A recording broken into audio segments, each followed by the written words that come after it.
Alright, we are on the air. We can now begin.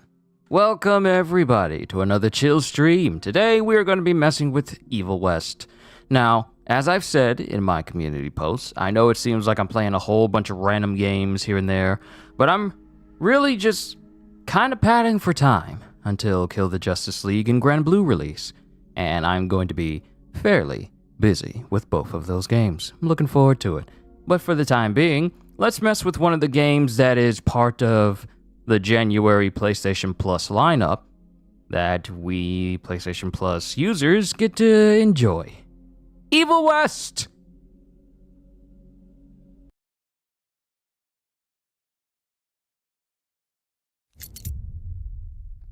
You know how long I tried to take a picture of that little startup screen? But it would fade to black before the white words lasted that long.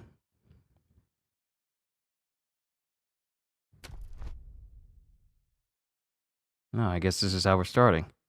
Except, oh, I gotta hold it down. Except Unreal Engine. Yeah, this game came out in 2022. So it's been out for a minute.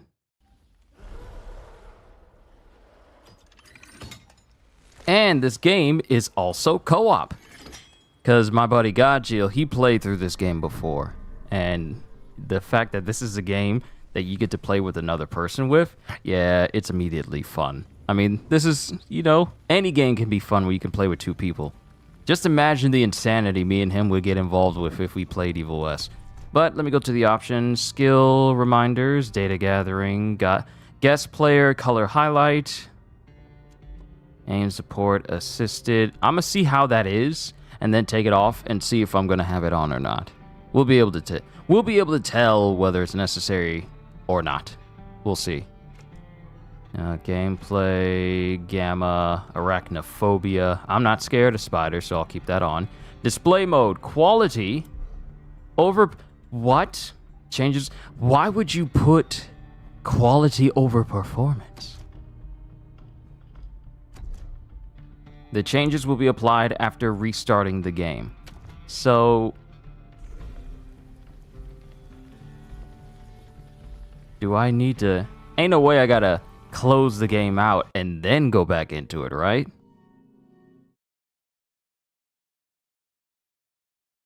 Dang it, I wanted to take a picture.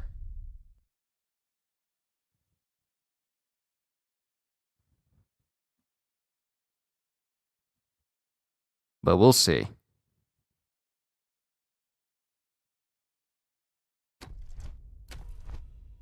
Okay, it looks like it's...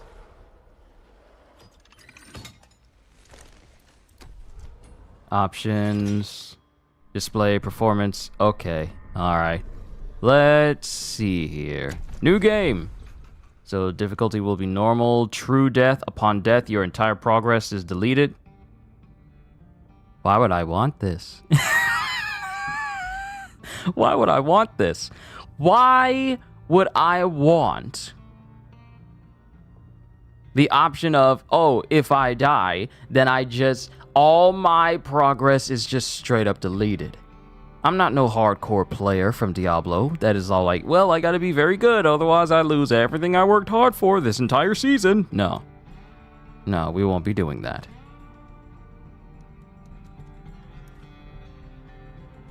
Alright, questionable cargo.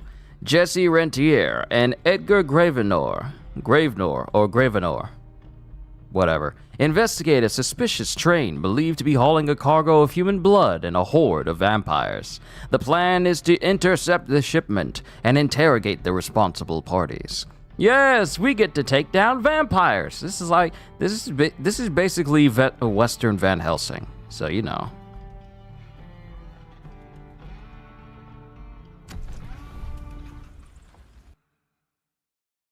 Since the time of the Founding Fathers, dark forces have been preying on America.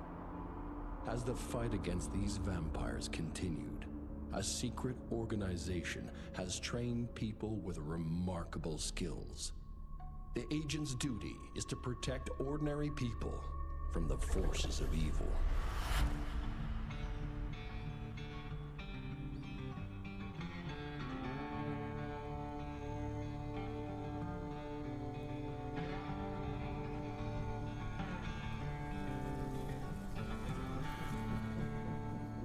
Will I be sitting on a train in this evil west I see? Now I know I'm one to complain. Arrow said we could trust his source, and the son of a bitch's sources I don't trust. Retirement is doing wonders for your attitude. Retirement is great. It's getting dragged out of it for the great goddamn train heist that traps my ass. Old Chester's in a chattier mood than your sour ass. Don't worry about the arrow boy. Dynamite's a great conversation starter.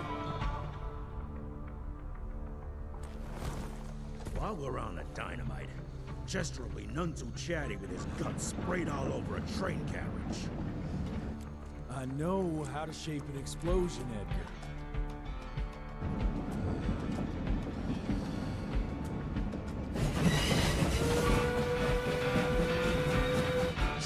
It's coming.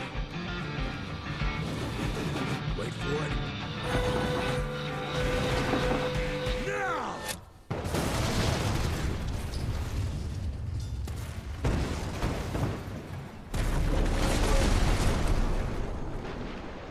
Yeah. Arrow's not gonna be happy about the bridge. Arrow can suck my dick. He's the Secretary of War, not the Secretary of Bridges. Let's go have a look-see. I go high.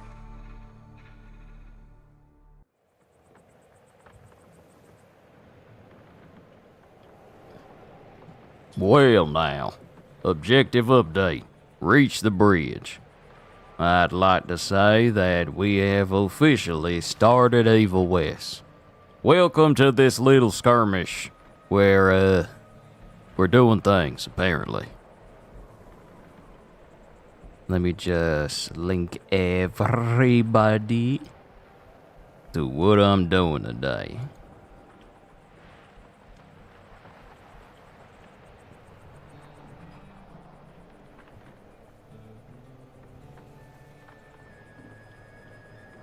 All right. Actually, you know what? It'll probably help if I tag all my social media things. That's the only thing that I'm kind of lacking is I have the option to make it send out everything towards other social medias that I have, but I'm like, I don't want to pay an extra subscription just to do that extra. So I'm just gonna, you know, do it myself.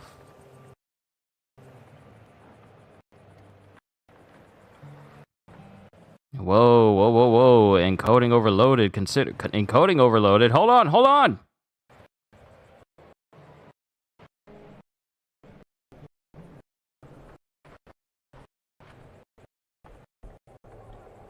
Hold on, hold on.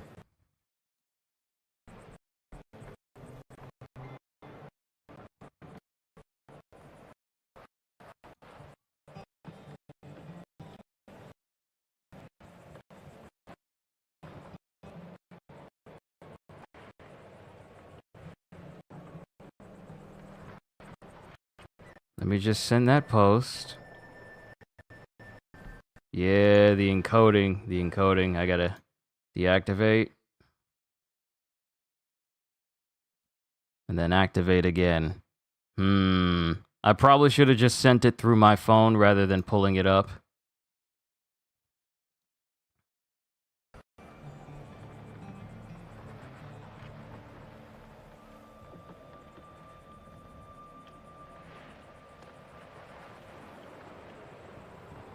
Okay, everything's moving smoothly. All right, so if I want... Yeah, I really do need to get, like, a better PC.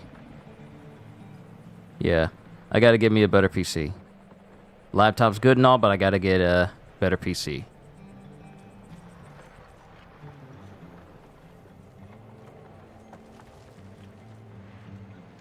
Nah, it's not that bad. I can make it. Damn it!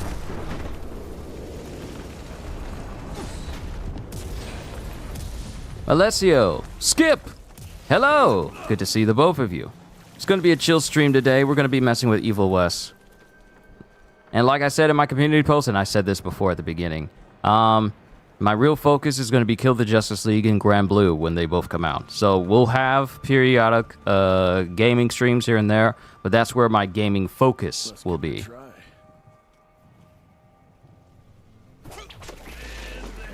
Ravi, what's going on? What's that sound? Stop whining and start moving! You smell that?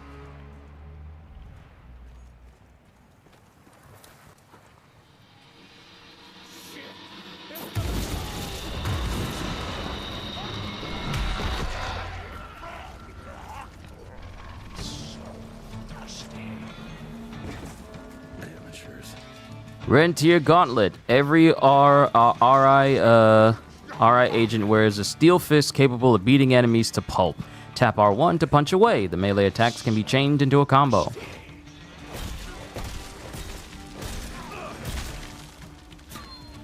Alright, you're dead.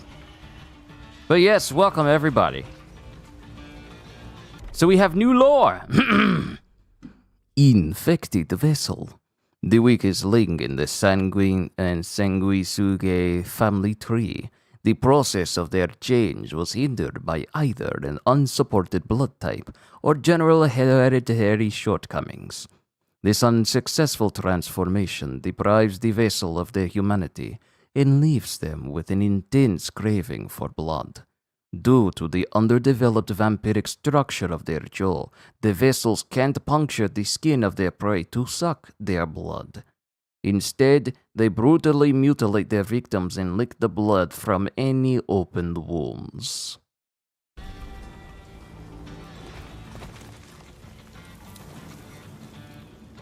Evasion! Evade enemy attacks to get out of reach fast. Tap X to dodge or double tap to roll away. Oh, I got a Spartan kick.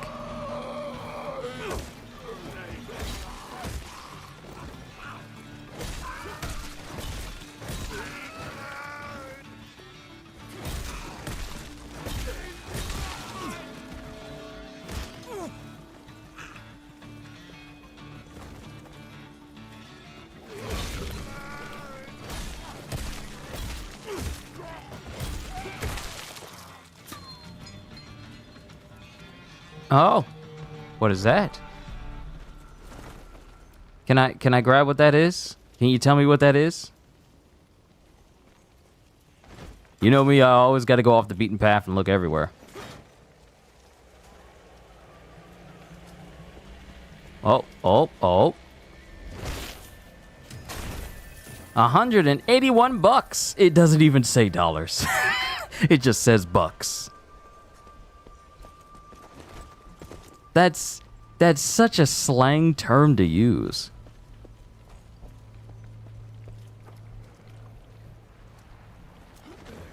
Also, Ravi, thank you for the suggestion that I posted for all the members. Thank you for that suggestion. I will definitely keep that in mind so I can, improve upon what I'm doing for this channel. And, make being a member that much more inviting. So I appreciate the advice from you and Kitty, actually. And trust me, your feedback will definitely go towards making this channel even greater. So once again, thank you for that. Fragment of inventory. Item number 17, male, regular, born 1857. Item number 18. These are all people. Regular, small, obese, regular. Glass container with 15 pint jars of blood from an orphanage. Oh, that's wrong. So all of that is from kids. Those 15 pint jars of blood from an orphanage, those are from children. Yeah, I gotta kill all these vampires now. Repurposed to transfer vessels. Family of Calvert. Yeah. I'm gonna kill all these vampires just because they mess with kids. Yoda, good to see you.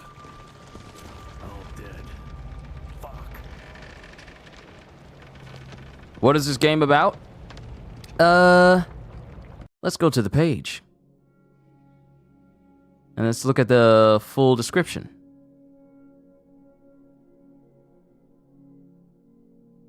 Evil never sleeps. but it bleeds. A dark menace consumes the American frontier. As one of the last agents in a top-secret vampire hunting institute, you are the final line between humanity and a deep-rooted terror that now emerges from the shadows. Rise up to become a Wild West superhero, eradicate the vampire threat, and save the United States. In Visceral... Oh, hold on, let me answer this for Yoda. Should you become a member because you have some money? Yoda, that is entirely up to you. Just remember that even if you become a member, you are fully capable of canceling at any time for any reason. You don't owe me that. So don't feel like you're forced to. It's an option. And while I'll greatly appreciate it, don't put yourself out just trying to become a member at the same time. I'm just saying. I appreciate it, but, you know, it's an option for you. But I'm not just going to just tell you to just straight up become a member because that's your choice.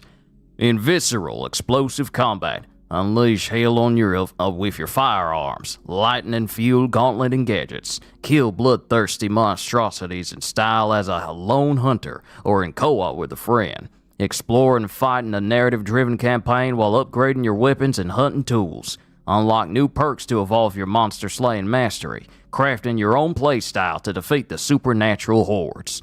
Battle alone or with a friend in stylish, gory action combat. Myths and legends retold within a stylized, weird Wild West universe. Evolve with perks, upgradable weapons, and tools. Explore and fight through a story-driven campaign to save America. That's pretty much the gist of it.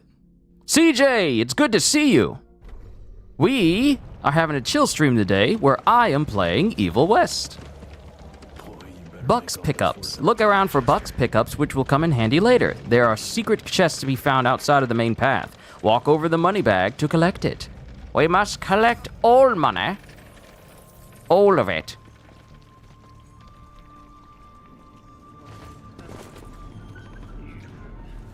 Hero Punch. Press R1 while dodging forward to close the gap to the enemy and attack immediately.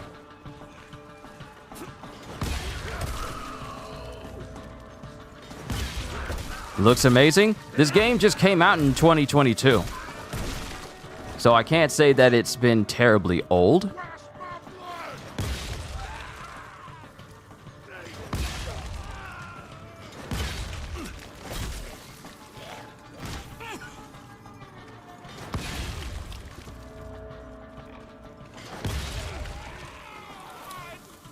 Looks interesting. Is it good so far? I literally just started not too long ago.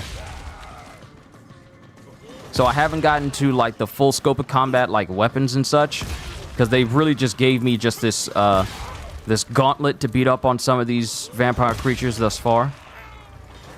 But I will say this, it doesn't feel like it's terribly, you know, clunky to move around.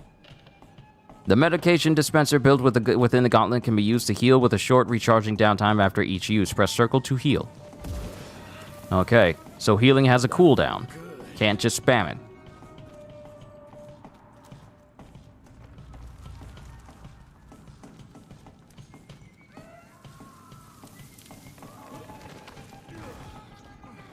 Uppercut and punches. Most enemies can be uppercut with a powerful gauntlet punch. Hold R1 for an uppercut. That inflection sounded weird. Hold R1 for an uppercut. Hold R1 for an uppercut. Keep hitting the enemy with R1 to keep it airborne. Alley-oop.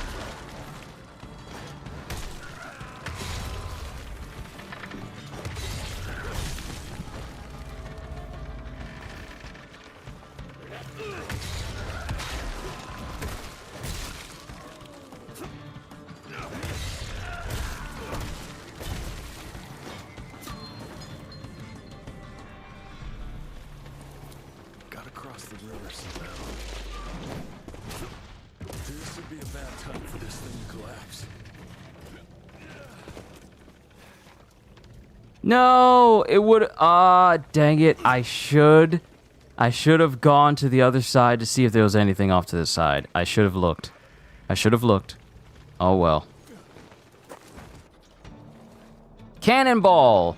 Hold L, the left stick forward, and R1 to uppercut an enemy and follow up with a cannonball punch. Cannonballed enemies can be killed by environmental hazards.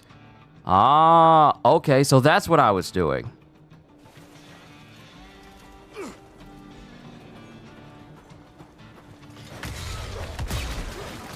Oh, okay, so I can direct them into objects to destroy their bodies.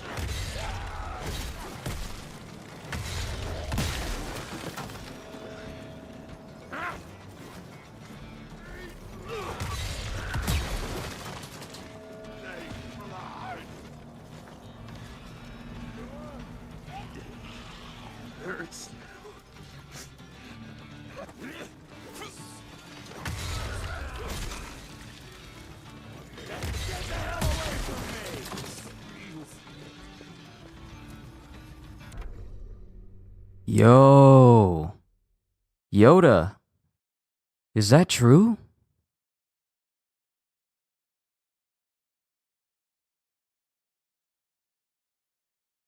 I am so sorry to hear that.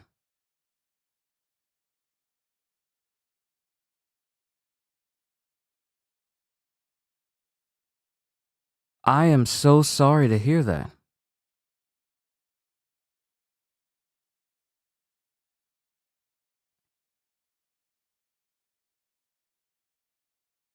I Yeah, you just got the news? Wow. Wow. That how does one respond to that news? I wow.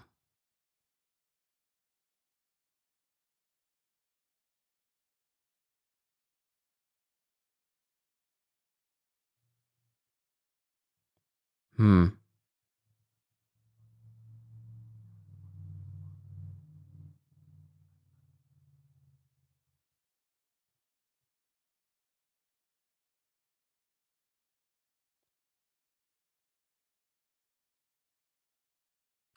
Tell Lucas this.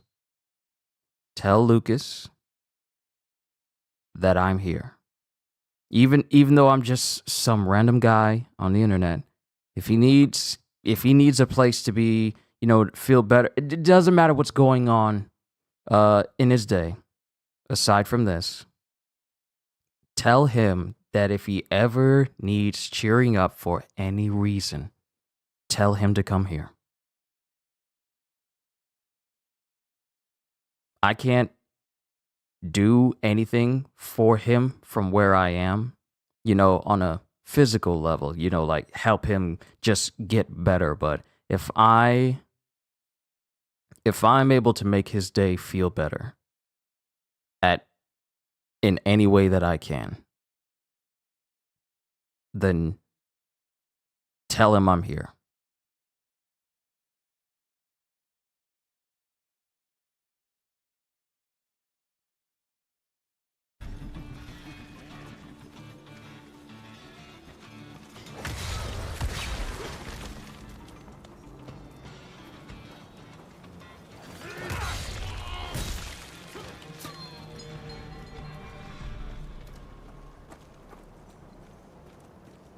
I'm going to keep going, but if Lucas needs a place to cheer up for any reason, then you can tell him to come here.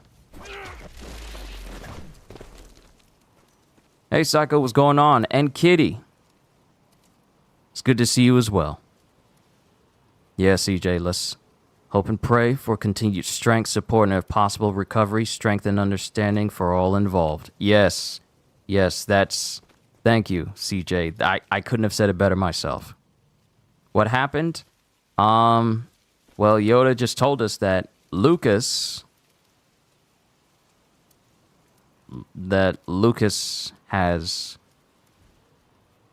apparently has cancer. And Yoda just told us this, and he said that he just found out. So, also to answer your question earlier, CJ, yes, I know how to whistle. Actually, CJ, you should know I should whistle because of the amount of times I've done that Kill Bill whistle.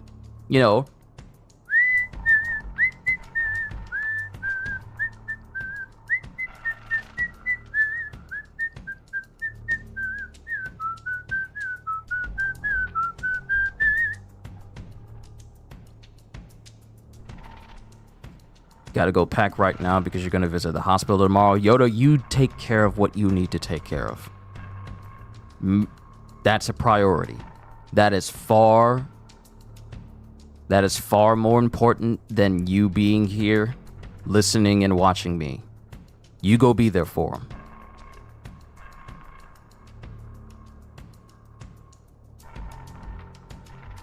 Just remember, I'm here. I'm here. As just from a entertainer standpoint and a person that actually wants people to leave feeling better than when they arrive, you go and be with Lucas. Be there to support him. Do whatever it is you have to do. I'll be here doing what I do best. If he needs a place to stop by to be entertained, regardless of what I'm doing, you let him know that he's safe here. You let him know that he can enjoy himself here.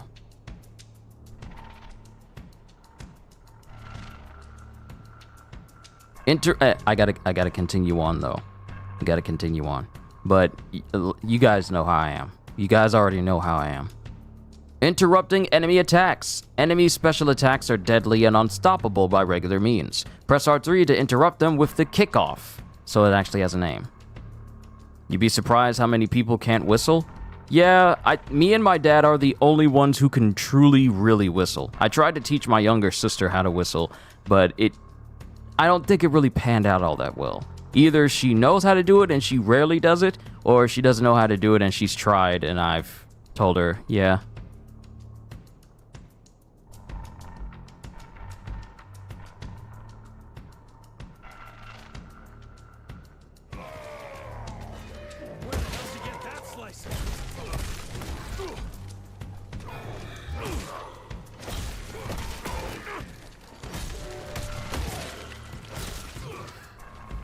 Coup de grace. Get close to a near-death enemy and execute them in a spectacular fashion. Oh, you'll be happy to know, Kitty, that this is a gory game with grisly kills and lots of blood. So this is right up your alley.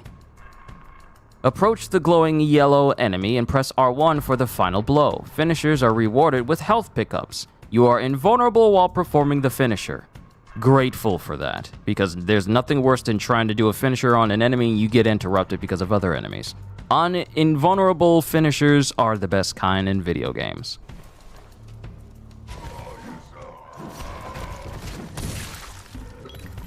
You're over, pal. I wonder, was there anything in here? Nope. New lore. The Genu Giant. These oversized cannibalistic predators are native to the Genu tribe of North America and are known for their unusually large physiques. The recent decline in their population inspired them to make a deal with the sanguisuges. I don't even know how to say that.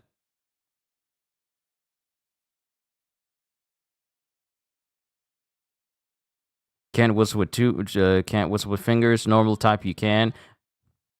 Wish you could do one of those loud and sharp clarion whistles like some folks can.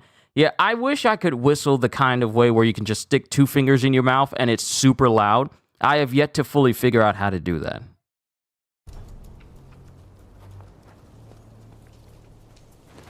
Great, more ticks. Okay.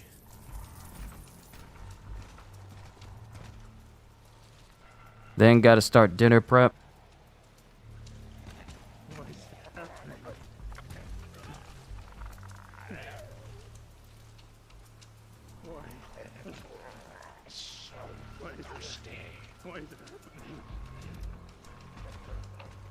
Then gotta start dinner prep. Got 5 extra mouths to feed. Oh, we got the big guy. All right, let's.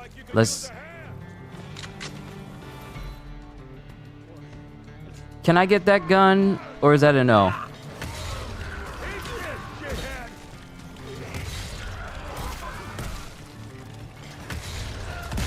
There we go.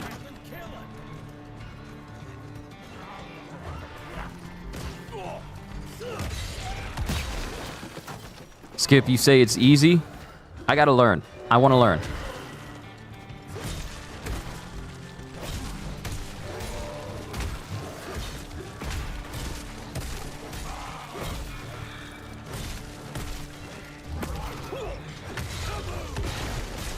Ooh. Oh, I was about to say. You didn't need that head anyway. Can I get that gun, though? Whoa! Whoa! Where did you come from?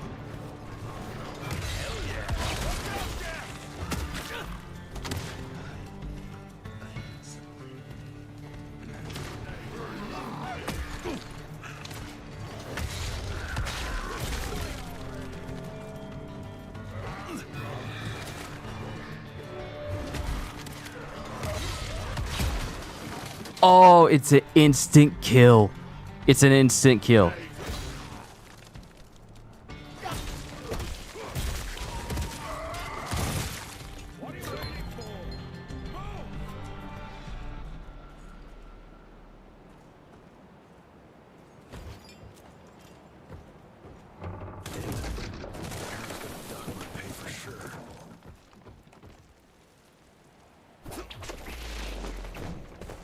Jesus. Yeah, we'll all pray for him, Yoda. We'll all pray for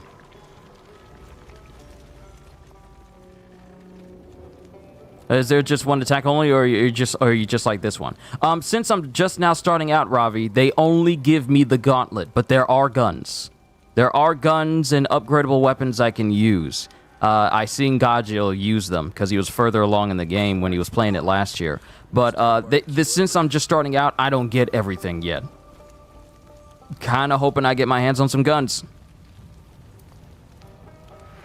Like, I really want to get my hands on some guns soon. In first class and responsible for the biggest delivery in gathering history. Remember when the dream of attending the gathering was just that?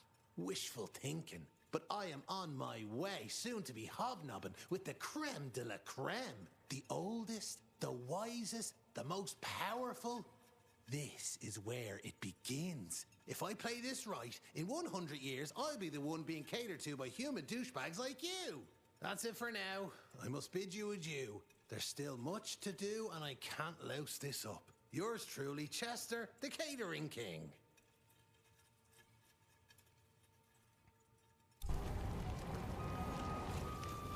So so just to continue off of the weapons thing, I don't have access to guns yet. All right, Yoda. You take care, and you tell Lucas that we're praying for him, and we're here if he needs us. Finally! So glad you guys talked about the weapons, because now I got a gun, a revolver. Handy, fast, and reliable. Guy with bullet belt doesn't have a gun. Ain't that something? How did it wind up where I don't have a gun at all? Handy, fast, and reliable. The signature hammer mechanism allows for rapid fanning shots, provided one's hands are skilled enough. This weapon doesn't require aiming and can reload automatically once the cylinder is emptied. Hold R2 for fanning and tap R2 for single shots. Now that's what I call a game changer. Welcome to America, dipshit.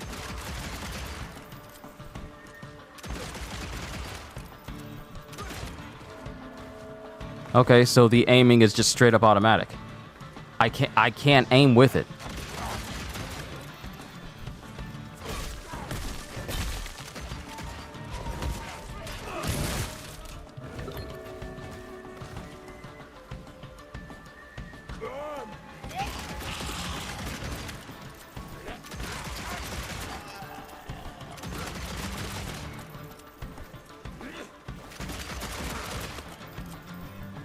On a side note, Q, you have 3 additional subs? Oh, really?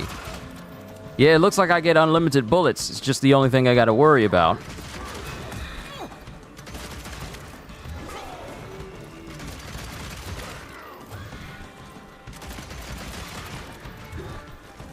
What did you miss? You was eating lunch? I just got my hands on a revolver.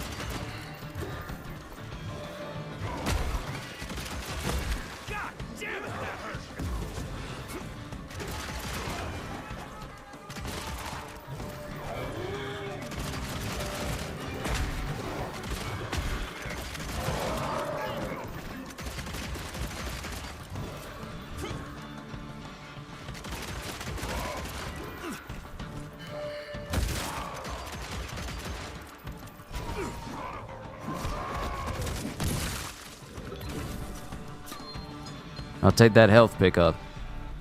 Fam kids that you drove out of the blizzard sub to my channel. Well, thank you, kitty. Thank you. The channel grows even stronger. I bet one good punch could get me through. Rentier Gauntlet can be used to carve out the path forwards. Get close and press R1 once it changes to, well, yellow. Now, my thing is, we got character. Oh. Are these upgrades or can I? Okay. All right. I see some things. Some things are changing. Okay, it looks like we can get our hands on a couple of things. You already got my attention. I could get some new clothes as well. Maybe.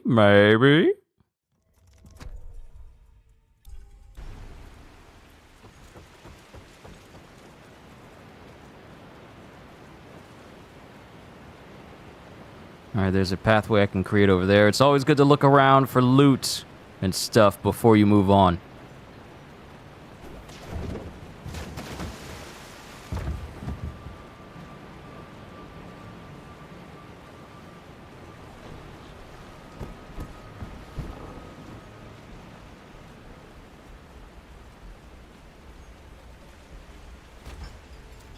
And I'm automatically vaulting up to these different places. It's not giving me like a button prompt in order to do it. I'm automatically doing it. Let's dance.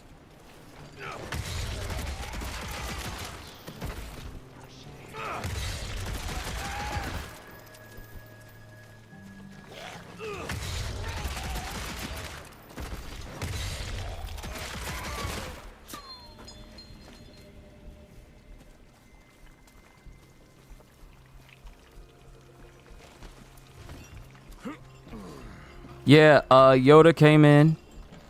Yoda came in and told us. He says he's packing right now to go to the hospital. And going to the hospital tomorrow. Packing to go to the hospital tomorrow. And we'll maybe hear what happens once he gets back. We'll see.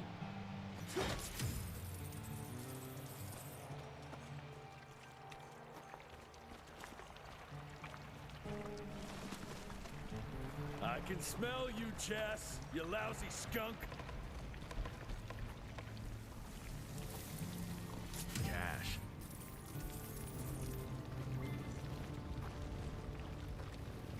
Come here.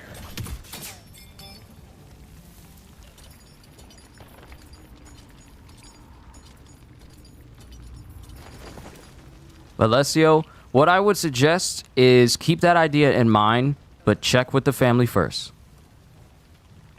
Check with the family first. You don't want to be too preemptive and do something without the family knowing. Just check with the family first.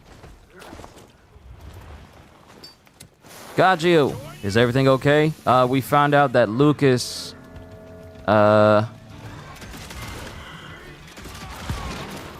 Lucas apparently has cancer, and we're just kind of, dealing with that news. And Yoda is going to be going to the hospital tomorrow. So that's currently what he's doing.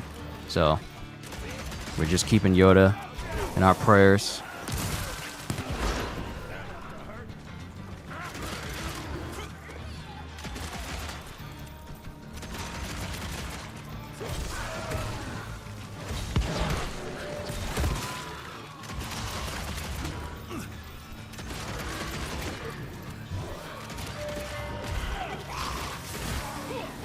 I will say this. Oh, thank you. You're right, check with the family. Yes, please, check with the family. You don't want to override them. And just do that. While the gesture would be nice, you might want to check with them first.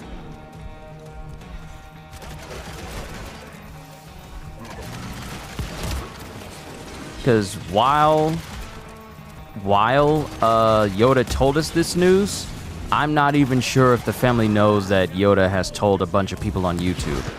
Because this normally isn't something that people would try to just have out there in the open.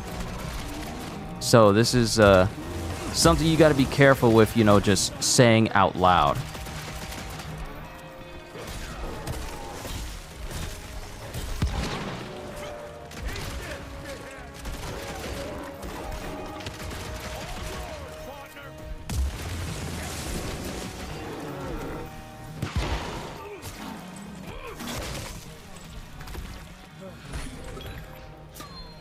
All right, Chester. Now I'm pissed. Then let's get that son of a bitch.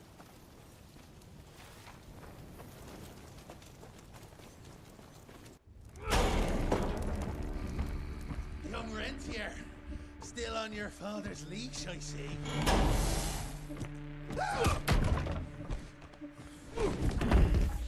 Heard you were on your way to the gathering, Chess. What's this? Catering? Why, I have no idea what you...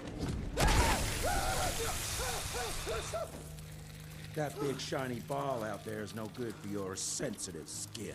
The sun's not to know what they'll do to me. Fun game. Let's test that theory.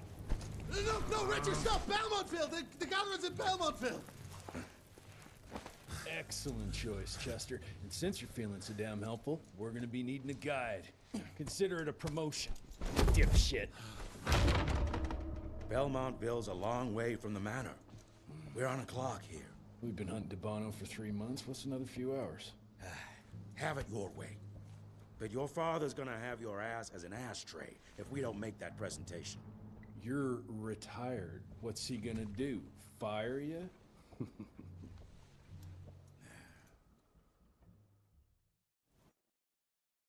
The Raid by Thoroughly Thrashing. Oh, I can't even read that out. Thank you. I wanted to read out what that said.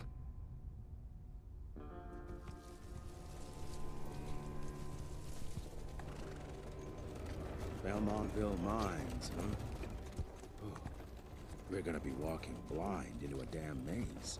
And if our tick friend here is telling the truth, DeBono's gonna be right in the middle of it. I don't think I'm in a position to lie, do you? That's the spirit, Chester. Now you lift those fancy illusions, and who knows? Maybe you'll make it out of this after all. The glamour. Even I have my limitations, Mr. Gravener. You want a limitation? How about walking around without a head?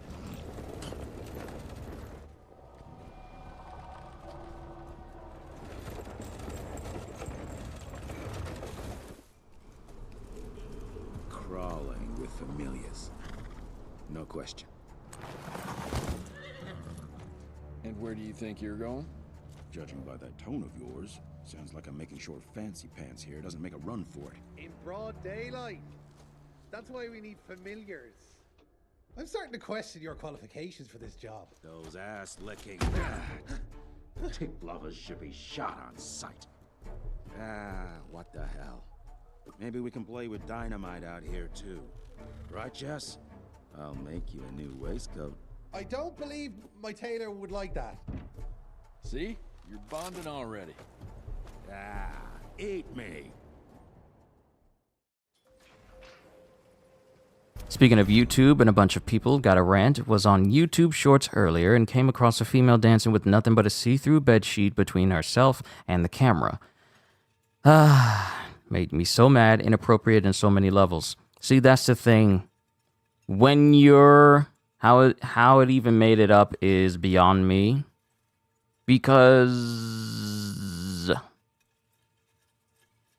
women who do stuff like that provocatively online, they get a pass.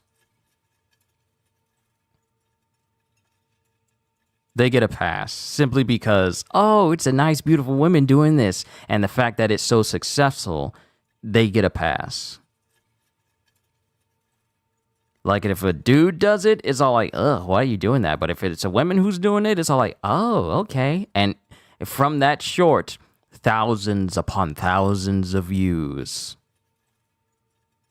It's like what some people do on Twitch. But people do it on shorts because it gets a pass.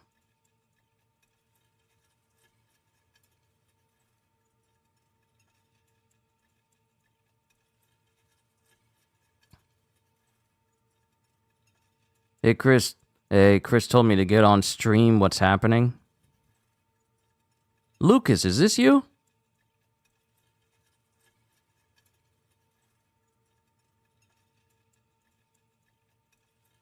Lucas, is that you?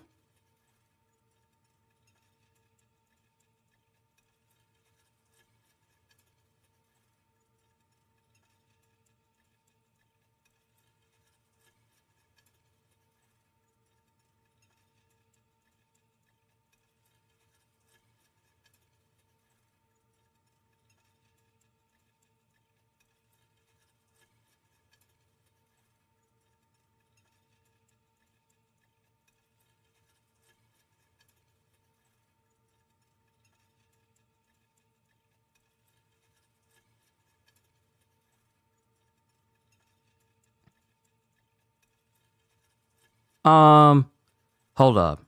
Wait a minute. Okay. Told you to get on stream. What's happening?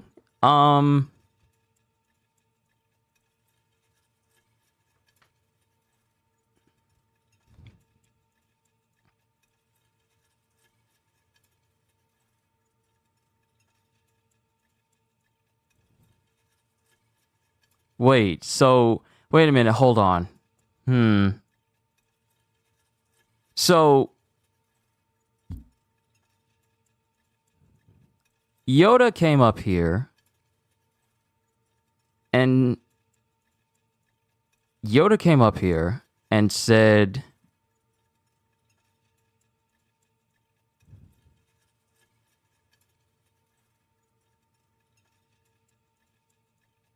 hold on, wait a minute. So, Lucas, let me ask you a very, very serious question here. Let me ask you a very serious question because I need to confirm something. Yoda came up here saying that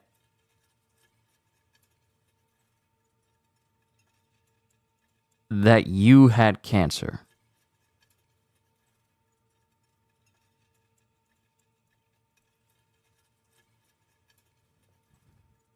And to keep you in our prayers.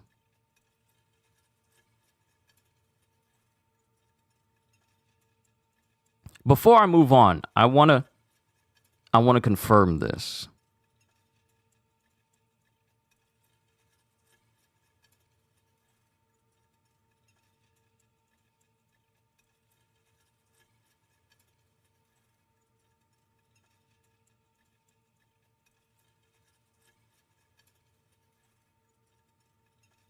Okay. So he was telling the truth.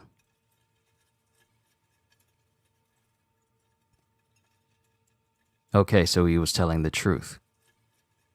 All right, that's the reason why it took me so long to get around to saying it, because there's no real direct way to say that without it sounding too blunt or too rude. So I kind of wanted to be careful how I approach this.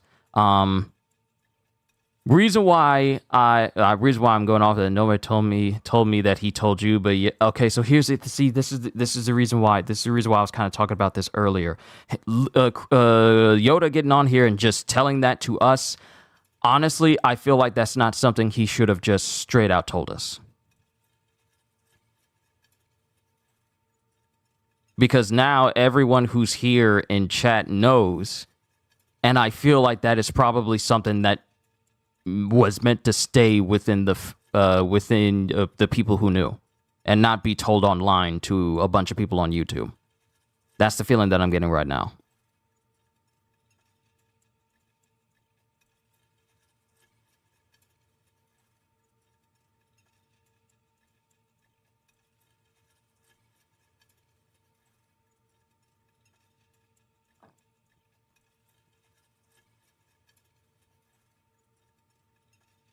And like I told Yoda, I am sorry that you're going through this.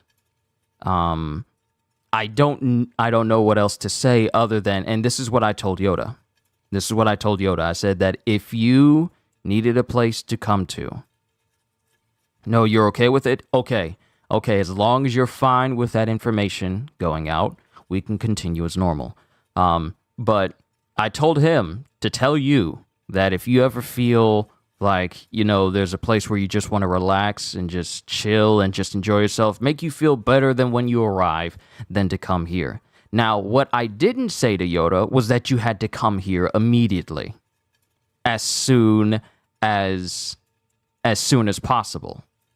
You have to look after you gotta look out for your well-being right now. So I did not expect you to just show up to the stream when I said, like, only when you met those conditions would I say, like, yeah, you can come down here and, like, chill out and whatever, so you can, like, feel good and enjoy yourself. But I did not tell Yoda to tell you that you needed to be here right now. I feel like that was lost in translation. Because you really do need to prioritize yourself right now.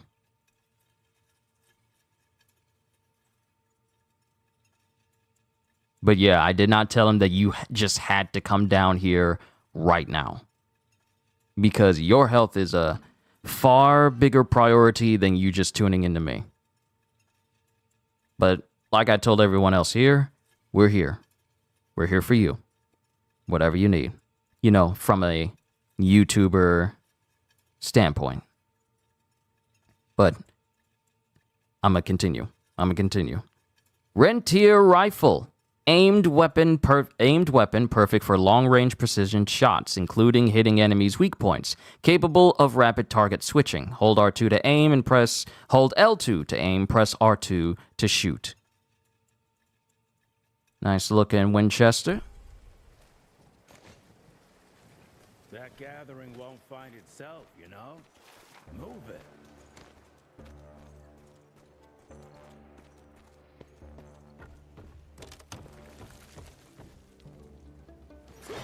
I'll take that.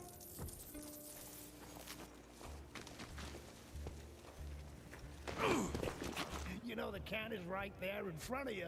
Oh, shut up. I told you my sight's not recovered after the change. Hey, so you're telling me it's not the booze?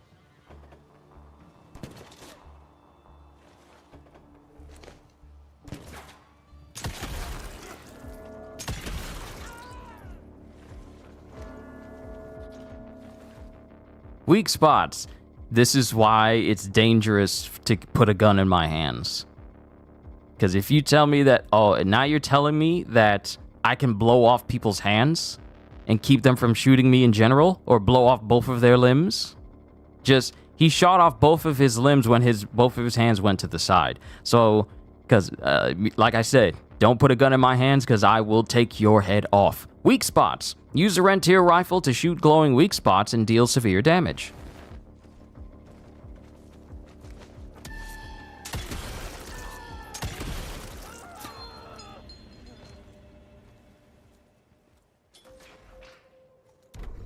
New lore.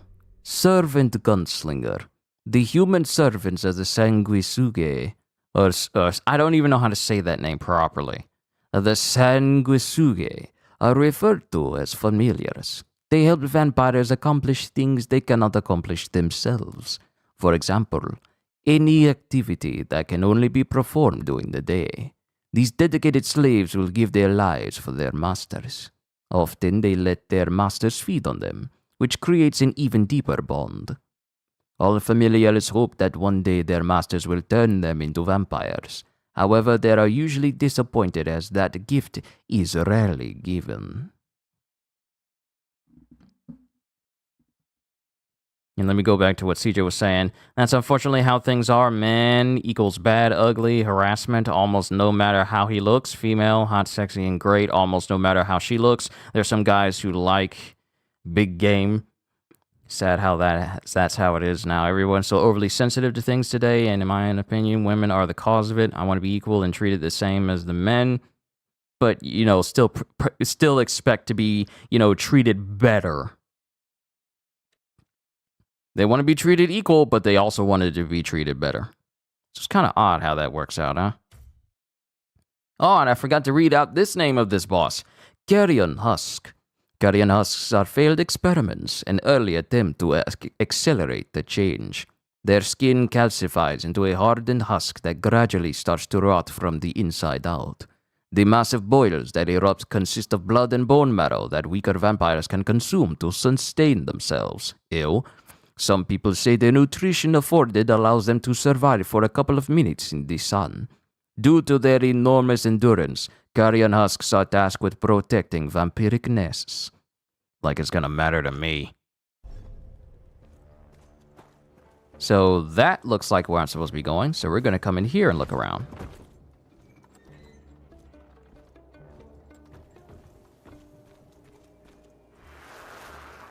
Family of Calvert. Another tick wannabe. Well, that's not gonna happen.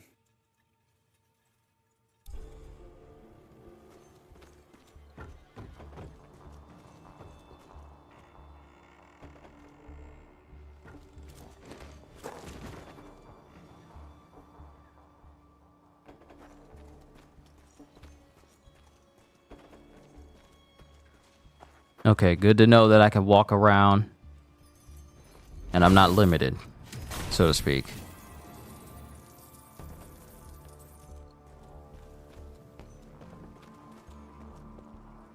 Nope. I should have gone in the house.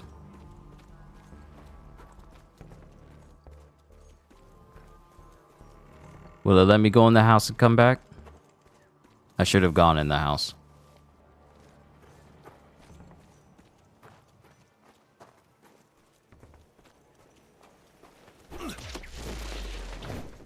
Got a dippy bag, maybe kind of crazy here with everything going on. Yeah, there's quite a bit going on here.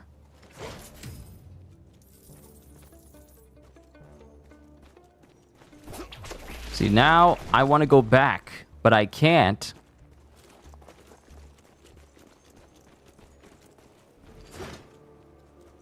Tried Prince of Persia demo, liked it, might play it this month. You like Metrovania? I like Metrovanias too. I've heard some particularly good things about the Prince of Persia game. I'll look into the demo as well. No guarantee that I'm going to play the game because, you know, Kill the Justice League and, you know, Grand Blue are going to be taking up a lot of my time.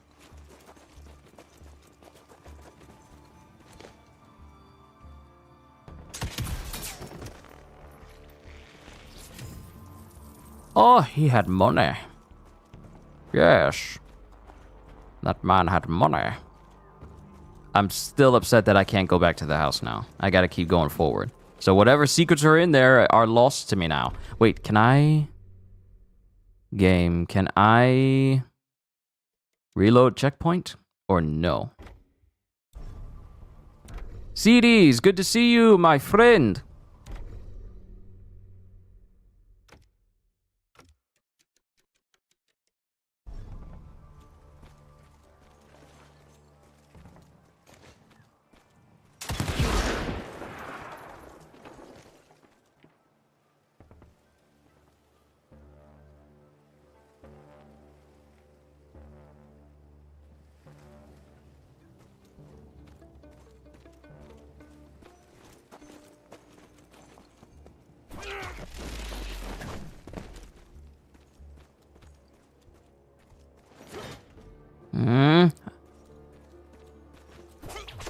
What's good? Well, we're messing around with Evil West today in a nice, chill stream.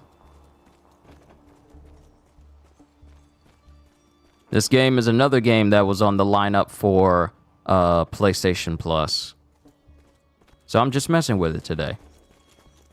The other game that was on the list aside from Power Wash Simulator was Nobody Saves the World. Where's Afro Buddha at? Sengoku's not here in Evil West. We'll just have to wait until my next session with Pirate Warriors.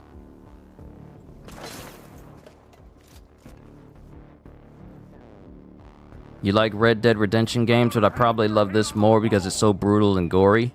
What's Evil West about? Evil West is essentially you.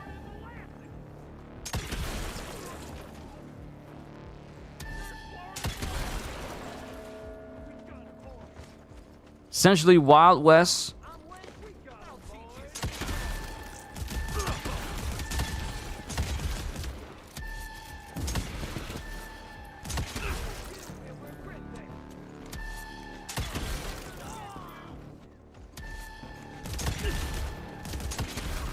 You gotta be fast. No, I gotta reload.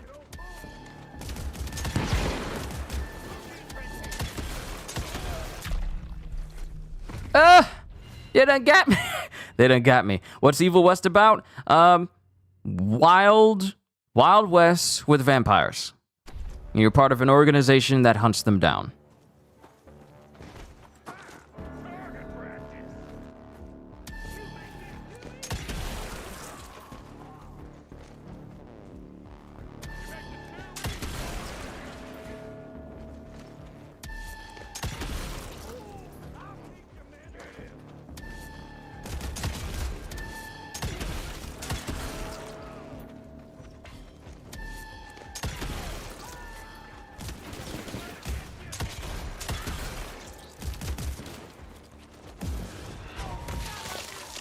Much better.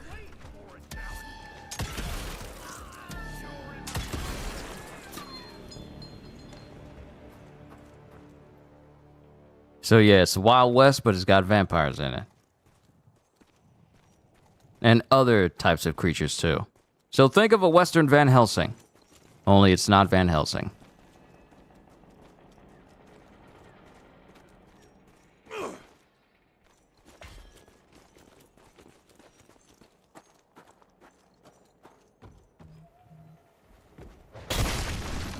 Smells of ticks. Gathering must be close by. Nope, it wants me to jump down in there. We're not going to jump down in there until we explore all of this place first.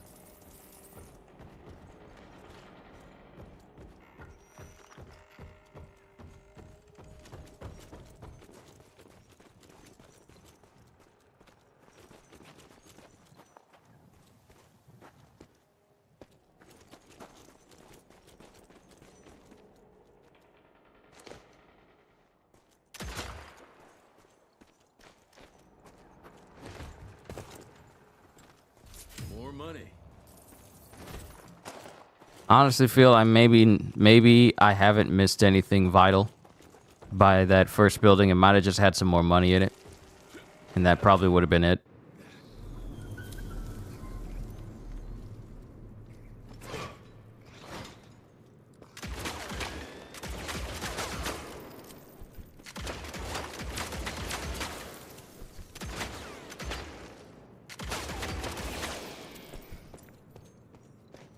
I can't squash the spiders. In case you don't like spiders, you can disable them in the game's menu. I got anybody who is afraid of spiders? Y'all need me to turn arachnophobia on for you? If not, I'll keep it as is.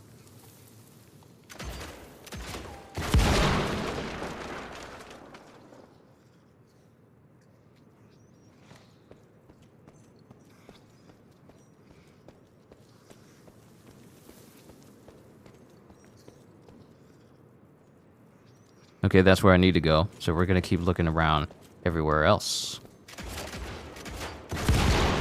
You know what would have been nice for Red Dead 2? Is if they continued the undead nightmare angle, but also focused on vampires. Evil West would have been overshadowed if Red Dead 2 had an undead nightmare too, but it had vampires instead of zombies.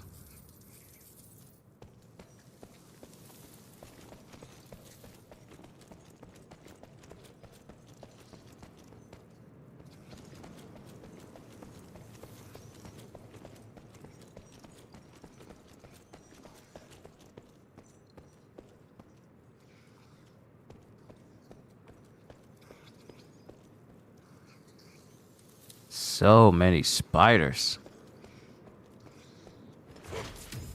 I'm getting all this money, though.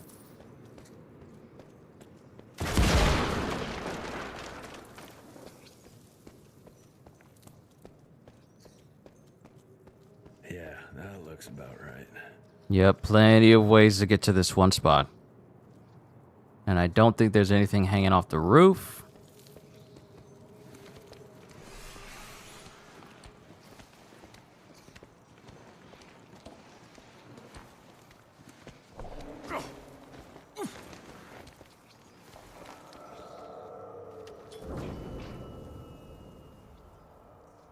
And I don't think this game has a photo mode, so I can't take pictures like this. I could probably turn the HUD off.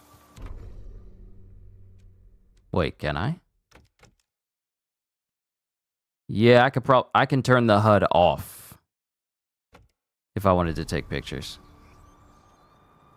I'll bet my last dime to Bono's here somewhere.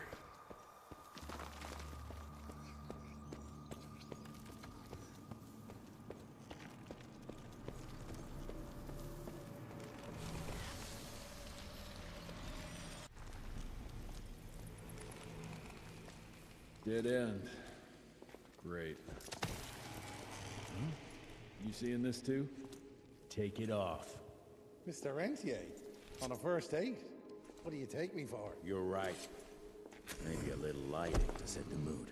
No, no need. I see it now. Of course. The glamour. I'm on it. Today, Chester. Please. I need to concentrate. It's not that easy to sever the illusion from its source. What's the source? You don't want to know.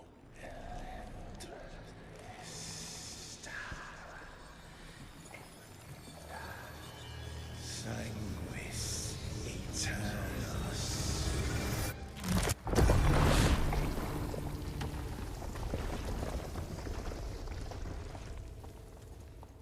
Well, I'll be damned.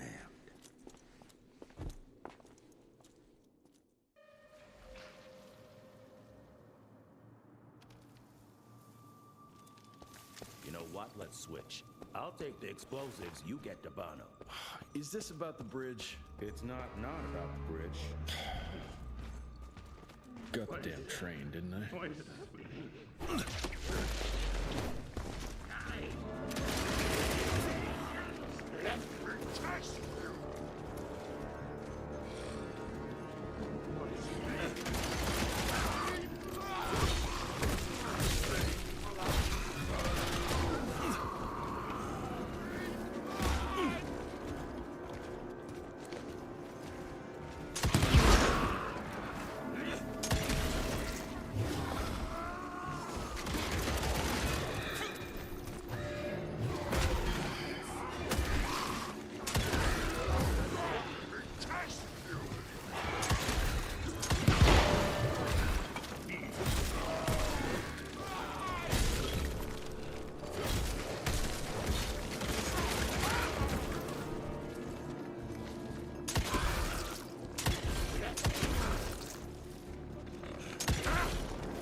Yeah, looking forward to the moment where I get to actually upgrade weapons.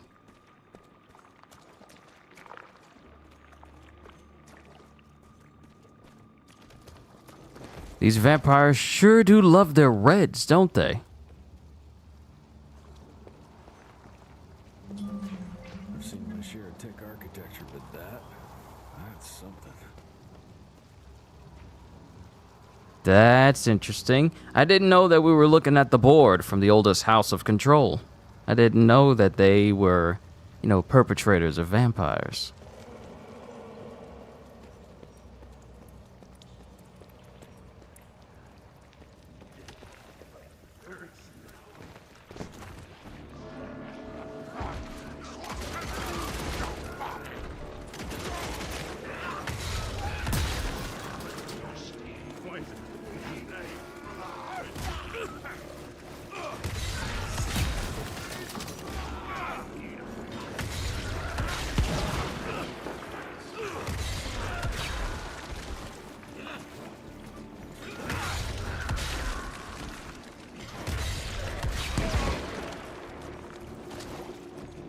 I mean, who doesn't love knocking enemies into hazards?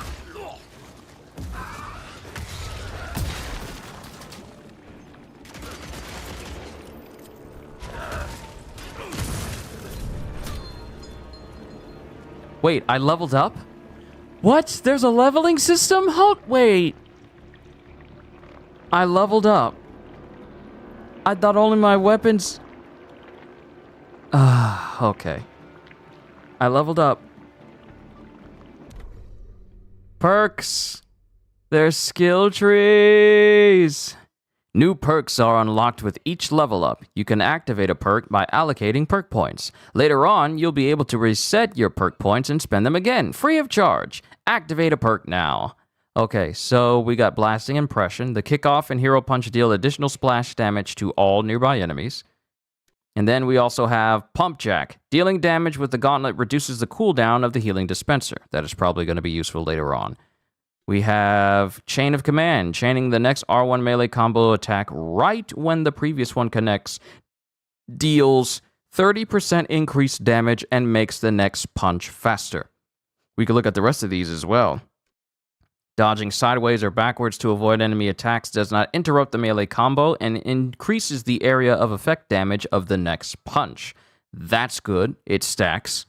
Is there a different type of bolts for the crossbow gauntlet? What he has is not a crossbow gauntlet. It's just like a steel. It's basically just like the, what is that fist weapon? That jackhammer fist weapon from the Fallout series. It's basically like that, but it's electrified. Punchline. After finishing the entire R1 melee combo, the next one starts with a powerful transition attack, which additionally grants a high amount of energy. And this is the uppercut. Icarus. Killing a midair enemy has a 100% chance of dropping the energy pickup. Touchdown. Holding R1 and down, L in the left stick down to attack an enemy, lifting them up and smashing them into the ground, causing a massive explosion. All common enemies are killed instantly. They're just killed instantly. It's not, they take more damage. They're just killed instantly. And then Punch the Bunch. Uppercut and touchdown can now send multiple enemies midair. Additionally, the gauntlet and revolver juggle effect, all the midair midair enemies simultaneously. Hero Punch. Quake Punch. Hold L1 and R1 to jump forward and smash the ground with a damaging blast. Nearby enemies take higher damage and are knocked down. Use your movement to adjust the direction of the attack. Aftershock. Press L1 R1 after using Quake Punch to follow up with an even more powerful attack. Final Touch. Chain L1 R1 straight from the Aftershock attack to top off the sequence with a massive explosion. So a lot of ground pounds here. Cannonball. The Kickoff and Hero Punch. We've seen that one. Cannonball Explosion. All regular enemies explode on impact after being cannonballed. Ooh, that sounds fun. And we have Pump Jack. We have On the Spot. Hitting an enemy's weak spot has a 50% chance to drop a health pickup. Vital Superpowers. Maximum health is increased by 15. And Death Defied. Receiving the lethal damage doesn't cause death. Instead, it heals at 25% of maximum health and grants a 3-second invulnerability, shoving the nearby enemies away. The ability does not reset until death. So you can only use this once until you actually die. And then we have these bottom tier ones down here that do something.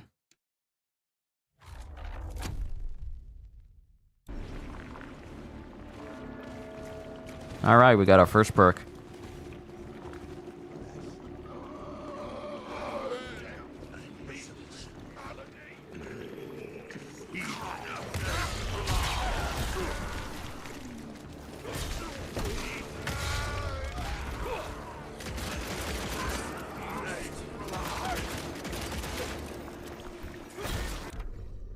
I've already forgot what the Pump Jack does. Dealing damage with the gauntlet reduces the cooldown.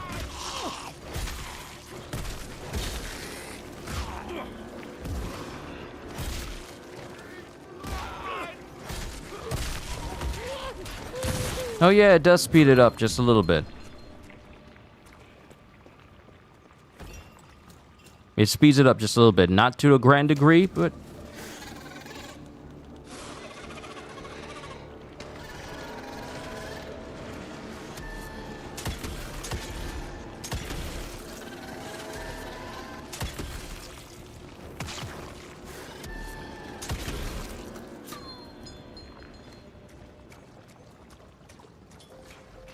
New lore! We got new enemy types. Screeching Devil. The peculiar name first appeared in print in 1887. A newspaper article told the tale of a hunting party who encountered a flying monster in the wilds of New Jersey. The writer dubbed it the Screeching Devil. An RI agent picked up on the nickname and the moniker stuck. These winged, fast-moving creatures emit a high-pitched, blood-curdling scream that serves as a warning to any nearby sanguisuge. And sanguis... I don't know how to say this name, okay? You just gotta deal with it. I don't know how to say sanguisuge, or however you say it properly. And alerts them to danger. Screeching devils often fly together in flocks, and the sound they make can be deafening to those who would do them harm. That's good to know.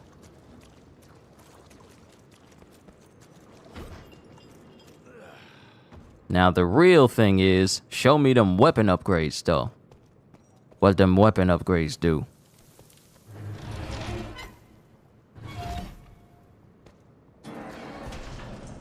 Not enough.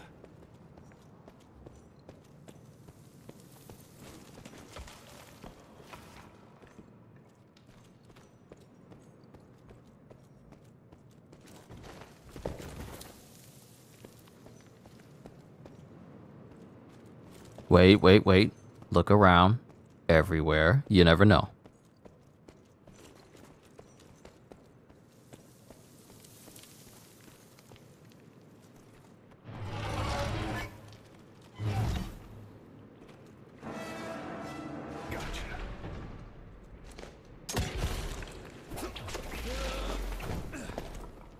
How come I can't use the whip in combat?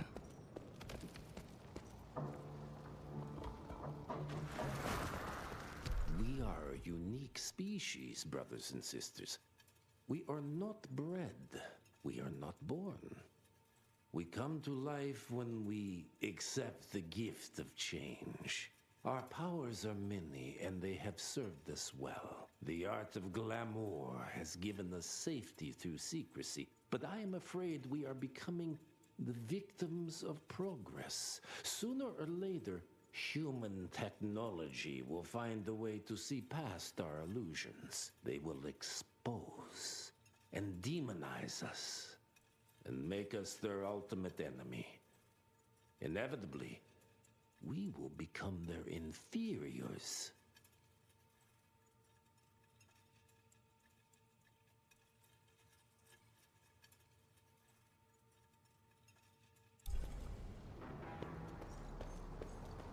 Jesus, it's huge. When did they build this? And how? My thing is, how are you ignoring every major flying thing that's going towards it? That might be something that should be a bit of a concern.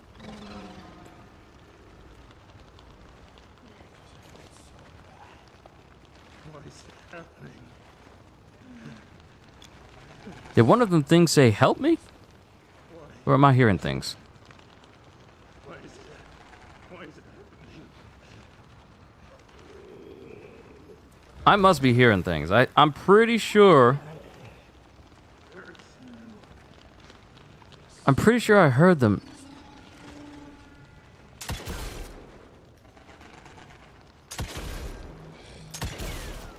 What? That's actually smart. And also kind of annoying. Hey, we know you can aim at these enemies, but we won't allow you to actively harm them until you get down there.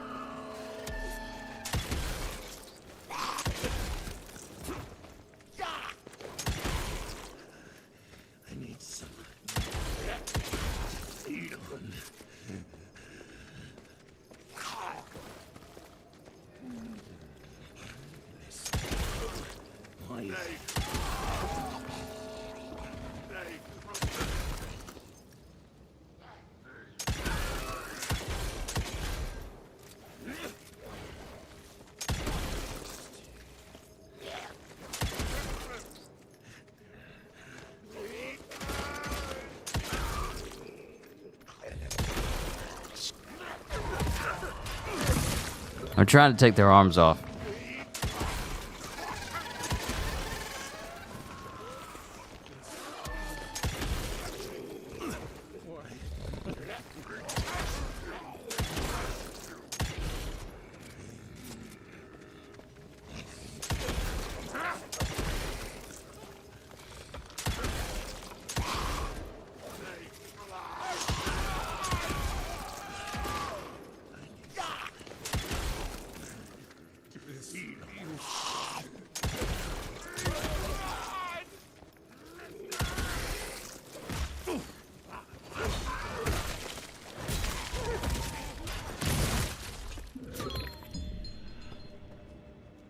I probably could have ended that way quicker.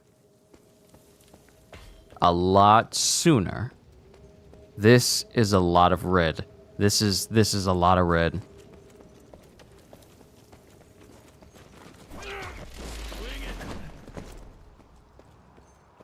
There's so much red.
No, my punch was too slow.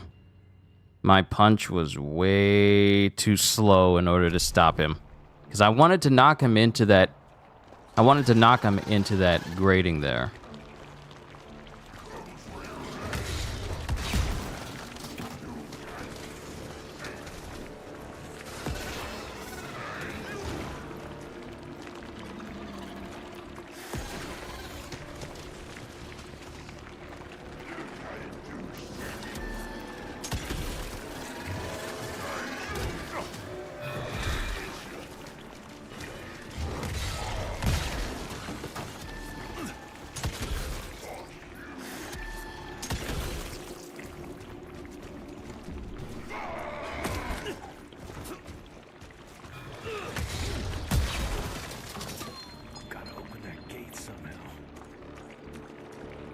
Yep.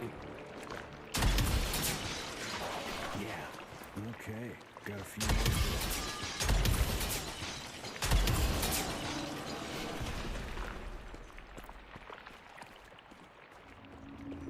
Must be the entrance. Looks even bigger up close. Well, let's crash their little party. Hold on. Okay, that doesn't go anywhere.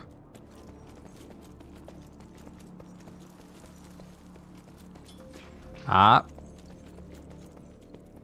Collectibles. We consider ourselves proud hunters, predators.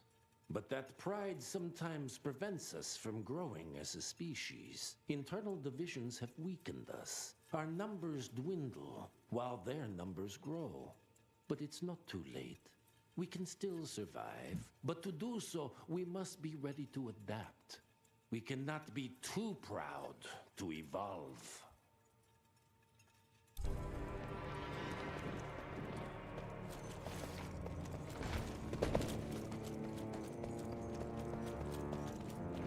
Ooh, big spooky temple.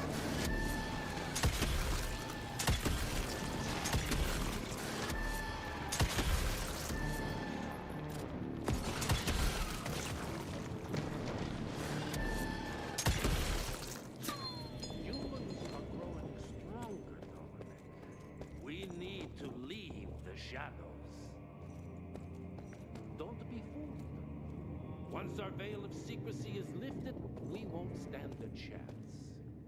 We might be more powerful, but they will crush us with their numbers. Listen to the voice of reason. There is a thin line between being a survivor and being a coward.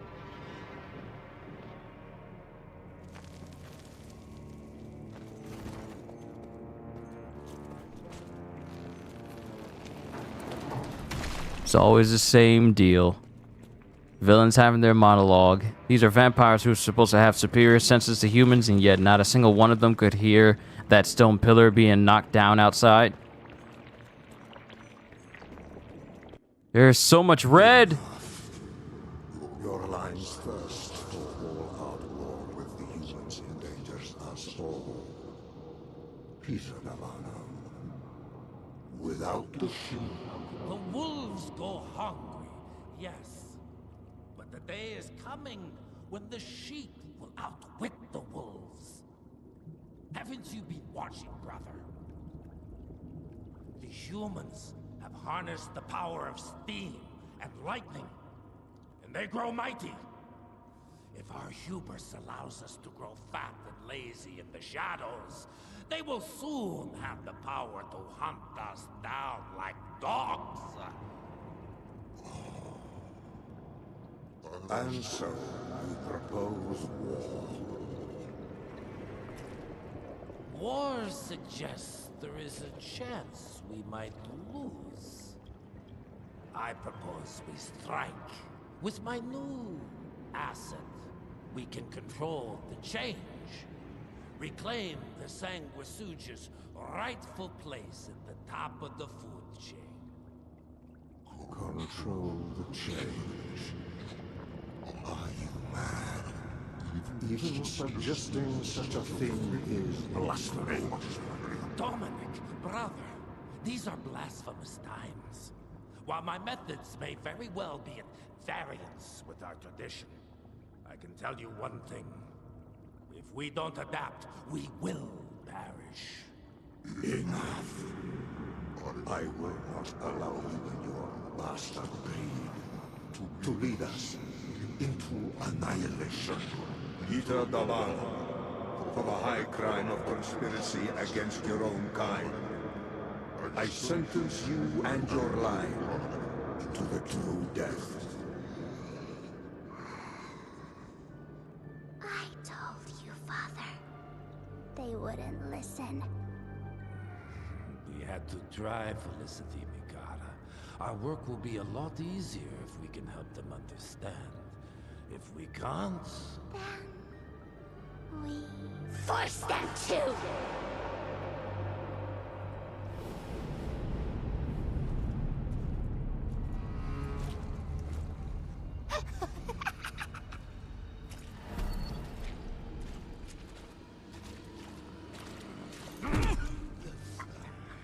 Why did you walk up to him like that? What were you gonna do? Why did you walk up to him like that? Knowing good and well that vampires are capable of strangling you by the neck. Why would you just walk up to him? You didn't even raise your hand to try and fight him. You just looked at him and let him grab you by the throat. Why would you do that?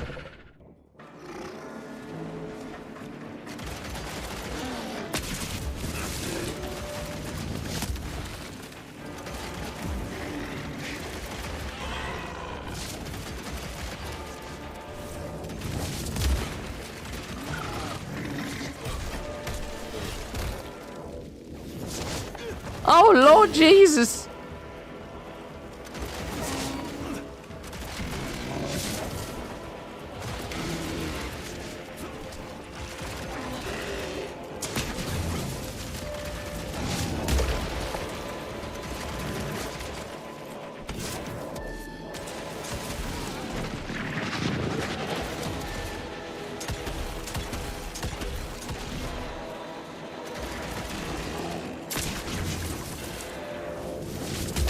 That's health.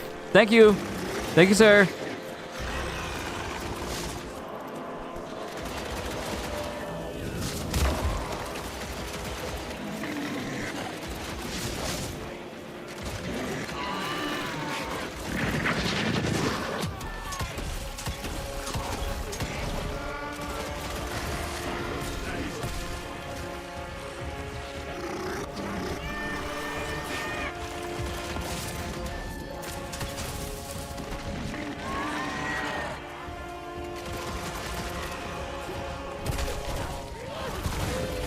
Oh, thank you for that finisher. You made me invincible when you did that.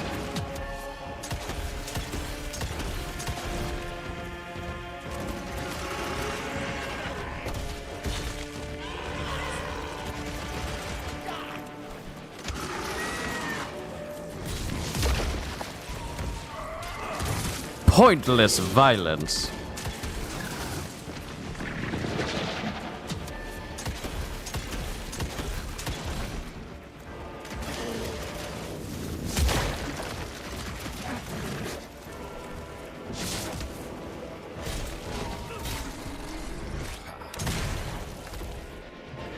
And for that, I punch your face. Scrub. Think you could have brought a bigger knife? Some people get a gold watch when they retire. I got Susan here.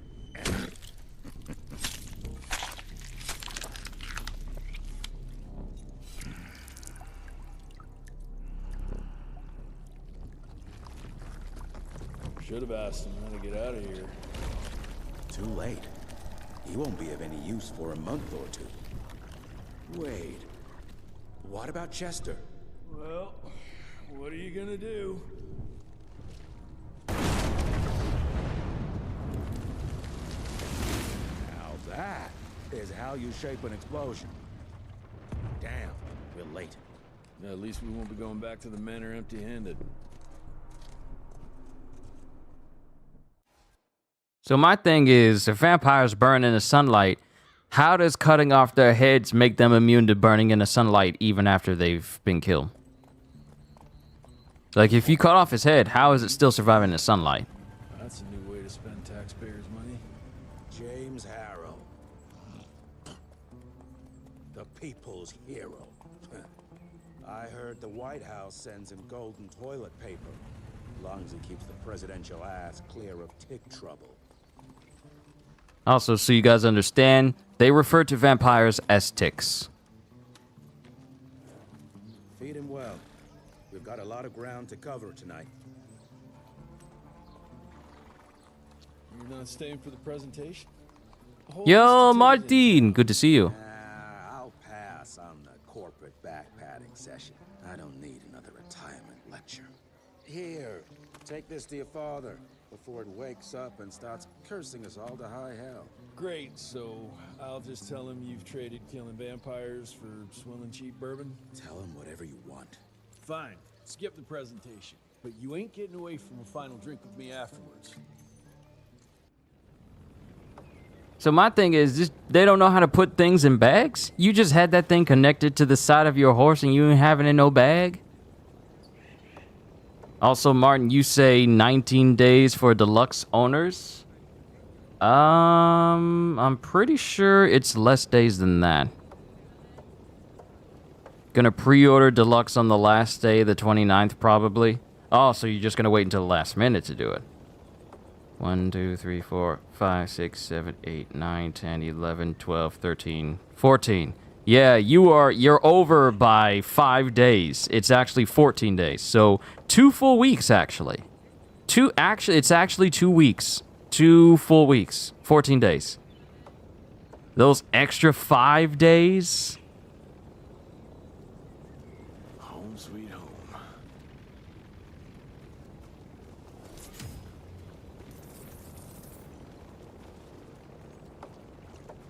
Mr. Rentier, what a nice surprise. I'm just looking about the grounds. Looking at all the horses. Jesse Rentier. You're a chip off the old block. Super Bowl in February too, and Grand Blue Fantasy Relinks in February as well.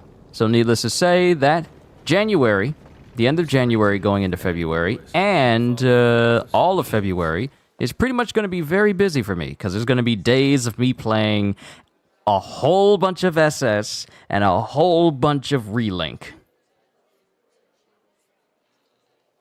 Pardon me while I stretch. It's good to stretch, especially with this chair. Officially, they called it a cholera epidemic, but truth was they were dealing with a terrible outbreak of amateur necromancy. The entire institute was engaged in the hunt. President Lincoln and William Rentier.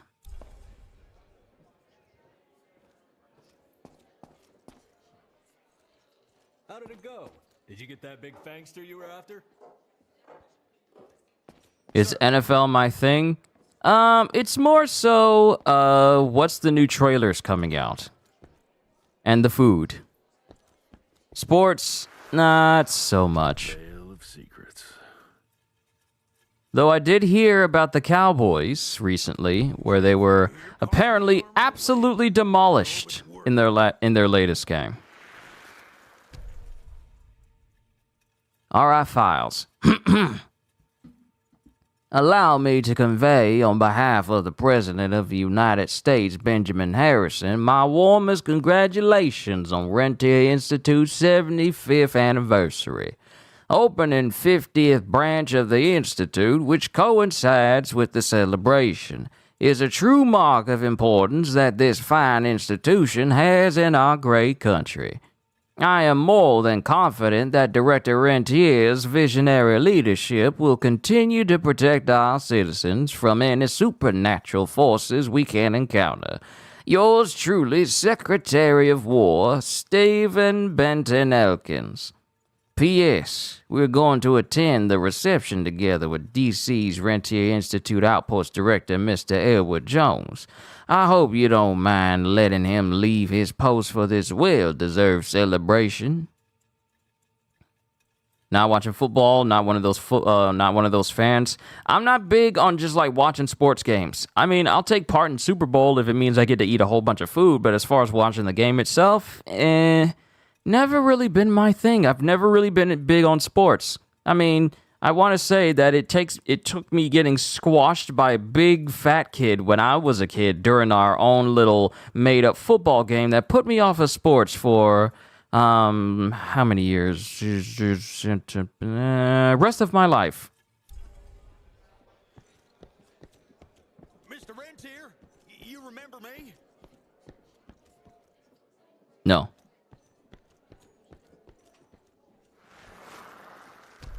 First year of cadet training. I'm the shortest one of the bunch. The very next year, I grew like a weed. Had to buy all new pants. Getting all these collectibles. Can I go upstairs? Yes, I can go upstairs. Director Rentier sure looks edgy.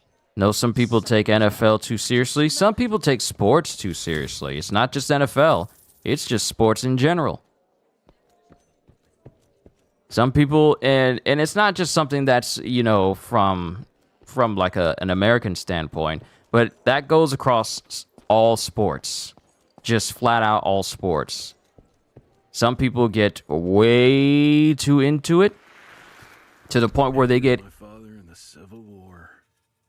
Right before the bloody Battle of the Wilderness, Central Virginia. His life changed forever during that fight. Highborn nearly killed him. Badly tore up his leg. Edgar carried him in the dead of night across enemy lines to a field hospital, but the surgeon could only do so much. After that, Dad could no longer function in the field. Yeah, some people take... sorry, I was just letting him speak. Some people take sports way too seriously to the point where if their team loses, some people will riot. If their team wins, they'll celebrate, and it'll be a celebratory riot. Some people will fight. Some people will get violent. It's crazy how these events that are meant to be like, you know, they're basically games. They're games in real life. You're supposed to have fun in games. But, you know, some people kind of just take it too far. And things can, you know, on occasion, take a turn for the worse. And show just how depraved a lot of people can get when they're such a big fan of something. You think you know what your build is going to be? SMG Harley with her exploding grenades. I've actually took the time to take individual photos of each individual skill for these characters. I got all the ones for Deadshot, Harley, and King Shark. The last one I need to take individual photos for from the video I made during the alpha is Boomerang, so I can give people a good rough idea of what certain skills do. But I don't know if you took part in the alpha, but since I can talk about what I saw in there, she has a lot of good skills in there. Like, for example, she has a lot of skills centered around her grenades. So her Carnival skill, which is the first skill she has in her Thrills and Kills, activates at 5 times combo and higher and increases damage dealt by 10%, and successful counters have a 50% chance to drop ammo. So we got that. Bigger Bang, increase grenade explosion radius by 20% and grenade ammo count by 1.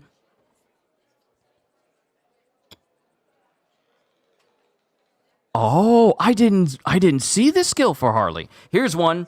It's called Bring Out the Big Guns. It's a tier 3 skill in the first tree.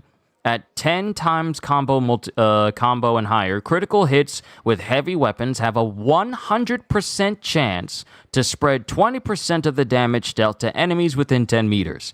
So you get splash damage with critical hits with Harley if she's using like big guns, like a machine gun, like a minigun.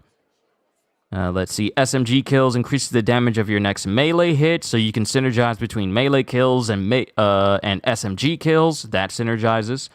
Critical hits with pistols have a 100% chance to cause enemies to bleed for 40% of the damage dealt over 10 seconds. Hitting 3 or more enemies with a grenade generates 3 combos, so there's another grenade skill here. Enemy kills regenerate 1 health and 1 shield, so you basically have a skill that will allow you to regenerate with Harley. So you can choose either the group therapy, which generates more combo when you hit 3 enemies with a grenade, or killing an enemy just straight up starts to give you heals. 1% shield and 1% health either way. 50% chance to instantly reload firearms after pistol kills. Grenade hits have a 25% chance to spawn an additional live grenade, so that goes well with the build that you're already formulating, Martin. Let's see. Here's a good one. Bottle Rocket. It's called Bottle Rocket. At 20 times combo and higher, enemy kills have a 50% chance to cause the enemy to explode, dealing 50% of their maximum health as damage to enemies within 10 meters. So, at 20 times combo or higher, it's just regular enemy kills have a half and half chance of them just straight up blowing up. That sounds like Harley. Let's see. Performing a shield harvest increases the damage of your next grenade. That's called Home Cookin'. Enemies hit by your grenade take 20% more damage for 10 seconds. That's called Grenade Parade. Encore. Let's see. 30 times combo and higher. Performing a shield harvest has a 100% chance to cause the enemy to bleed for 50% of the damage dealt over 10 seconds. Boom, bang, pow. At 30 times combo and higher, 300% of the damage from the last 3 pistol hits are added to your next melee hit. Clown Smackdown. Enemy kills generate 10% Suicide Strikes resource. Now we have the Ballerina. Transforms Carnival into the Ballerina. This requires 40 times combo and higher and increases firearm damage by 75%, grenade damage by 50%, and melee damage by 100%. And then you also have in this same tier, The Show Must Go On. Increases maximum combo by 10, and if the combo breaker triggers at 10 times combo and higher, you regenerate 10 combo. This can only happen once every minute. And then lastly, Intensive Treatment. Transforms Carnival into Intensive Treatment. This requires 40 times combo and higher and increases damage reduction by 50, shield capacity by 100, and shield harvest chance by 50%. So that's just her first tree, but already it just spells out there's a lot to their skill trees. Let me see. Will we get the mystery DLC characters released in Insider 3? Doubtful. Because I highly doubt they're just going to tell us, hey, here's all the DLC characters that are coming out. We're announcing them, but we're not going to release them soon. I feel like they're going to let the game gestate just a little bit. Just let it sit for a little while. I don't see why they need to reveal the mystery characters now. They said they're going to release characters. The 4 characters that we got right now are good enough. They're good enough. They're good enough to keep us going for a nice long while, because just introducing more characters on top of everyone else before you even get a chance to get to max level, and then it's all like, okay, you're just stacking characters on top of characters, and I couldn't even enjoy the last ones because now new ones are coming out. I highly doubt they're going to show and tell us every character they got in the works in the next Insider. I doubt it. You don't want to put all your cards on the table all at once, and then you leave nothing for people to look forward to or anticipate if you just tell them every single thing outright. So no, I highly doubt they're going to tell us every single new character that's going to be coming by. They could possibly tease it, but I'm not going to hold out hope. Did Marvel Avengers ruin it when they did it, you think? The problem with Marvel's Avengers and them having characters is that you really didn't have anything to do with those characters when they came out. Because with Black Panther, when they came out with Black Panther was the only character that got like a full-on expansion. Everyone else got like these little side missions and stuff where it felt like, okay, so you're just dropping characters and you're not even really doing anything. You're just giving it, and it's not even really doing anything because when you got Jane Foster, and pretty much everything that was dealing with her was told through a cutscene. Spider-Man, you had a little bit of the same, and Hawkeye and Kate Bishop, she had like her own cutscenes and everything, but people later on, it just felt like they were just dropping characters, but it really didn't move the narrative along. It really didn't feel like they truly belonged in terms of like characters that got added. It didn't refresh the experience. It was just pretty much, hey, we're dropping characters in here in this game, but nothing has really changed for the better that'll make playing these characters a refreshing thing. That's the issue. The game itself, at its base, didn't change enough to warrant new characters being dropped and thus feel refreshing to go back into the game.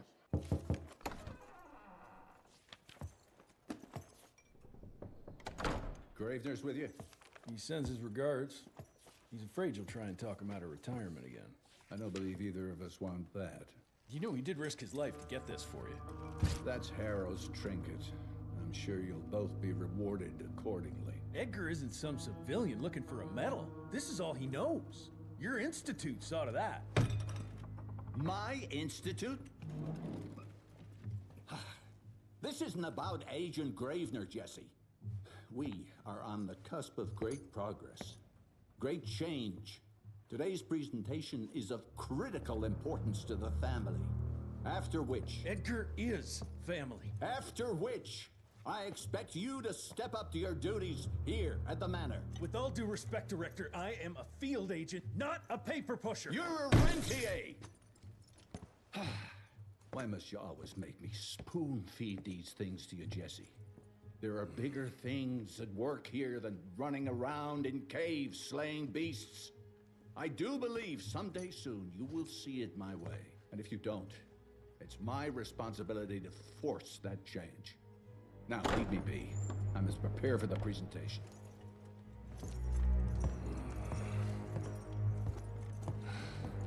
And send someone in here to clean up this mess.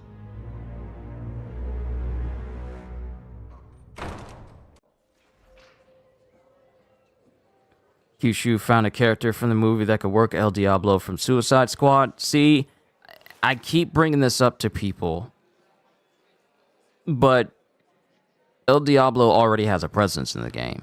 He has like a special status effect that Ivy's going to be able to put on your weapons. So he doesn't need to be added. Because if you got to also think about the natural appeal of characters that they add in. Not just because they seem cool or just because... Do not take the movie into account for this game. Don't take it into account. Just take the Suicide Squad from the comics into account. Sure, there could be some references to the movie here and there, but do not take the Suicide Squad movie as an example of what characters you can add in.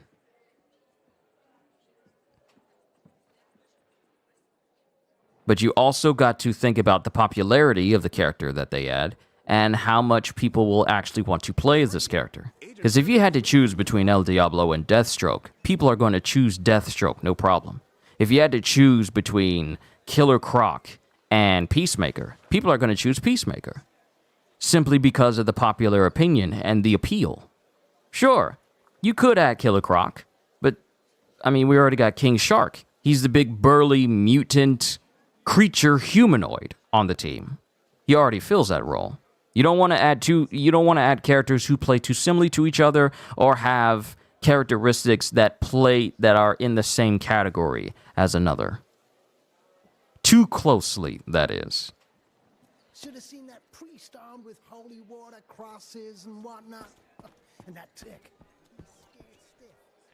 We would have loved to have seen his face when you walked in with that gauntlet. You're just in time. The presentation should be starting soon. What do you got for me this time? All right. Use bucks to buy weapon upgrades. Use L2 and R2 to navigate between weapon categories. Buy an upgrade to continue. So, I've been calling it the Rentier wrong this entire time. Should have been calling it the Rentier. Rentier! Mid-air shot. An enemy can be shot right after becoming airborne with a single revolver bullet for increased damage. Effect can be repeated with the right timing as long as the enemy stays in mid-air. Does not work with the fanning action. Would Bloodsport be too much like Deadshot?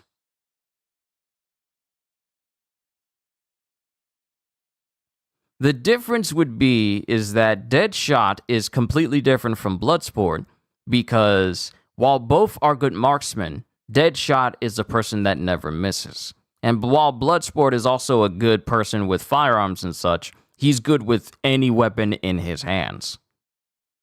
Whereas Deadshot pretty much tends to specialize in firearms. However, though, I feel like the more unique the character, the better. Because while you can get Deathstroke in there are certain things about Deathstroke that sets him apart from a lot of other characters in the Suicide Squad Rogues Gallery. Because he's not just like an expert marksman, but he's also a deadly assassin that's good with basically everything. So here's the thing, though. It would be better to compare Bloodsport versus Deathstroke in terms that they can turn anything into a deadly weapon, and they are just very good assassins and very good with the weaponry and whatnot. But people would still probably more than likely choose Deathstroke over Bloodsport.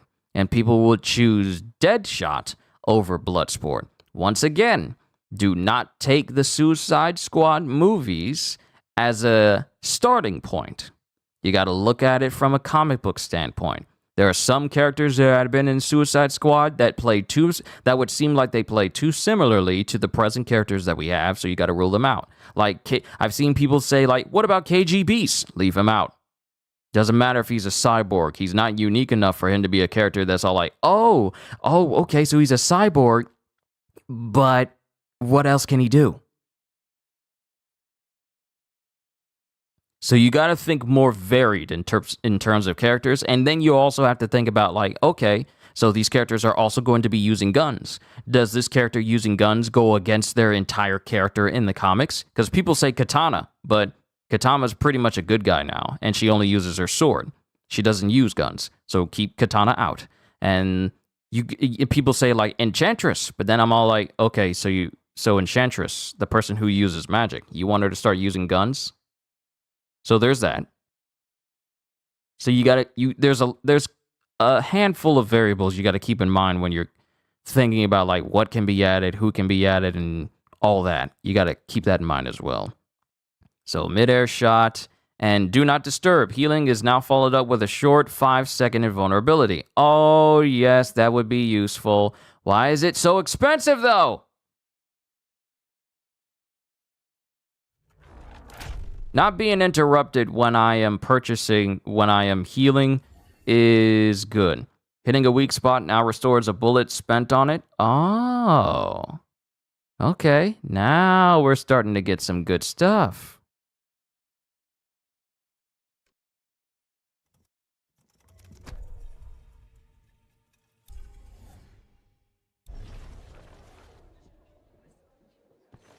All right, you can buy upgrades anytime by opening my inventory. Okay, so I don't even need to speak to this guy. I could just do it at any time.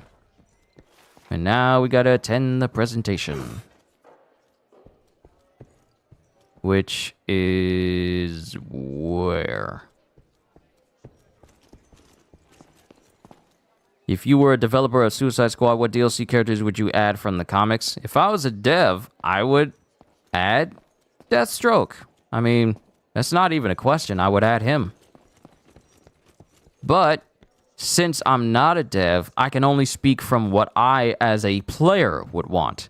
I can't speak from how a dev would think and what character I would add. Because at the end of the day, we are only going to be able to say what we want as players and not as devs. Father in all his directorial glory. The artist who painted the portrait, what was his name? Philemon Cole? He was so curious about those gauntlets. Word came back that he talked about them in a local pub, and Father had to give him a very stern talking to. Scared the living piss out of him. Father was a very private person. I'm surprised he ever consented to even pose for this portrait. You can see by the look in his eyes he wasn't too happy about it. There's things you got to consider. You got to think of characters that would fit within the confines of the game and its gameplay mechanics. You got to think of those.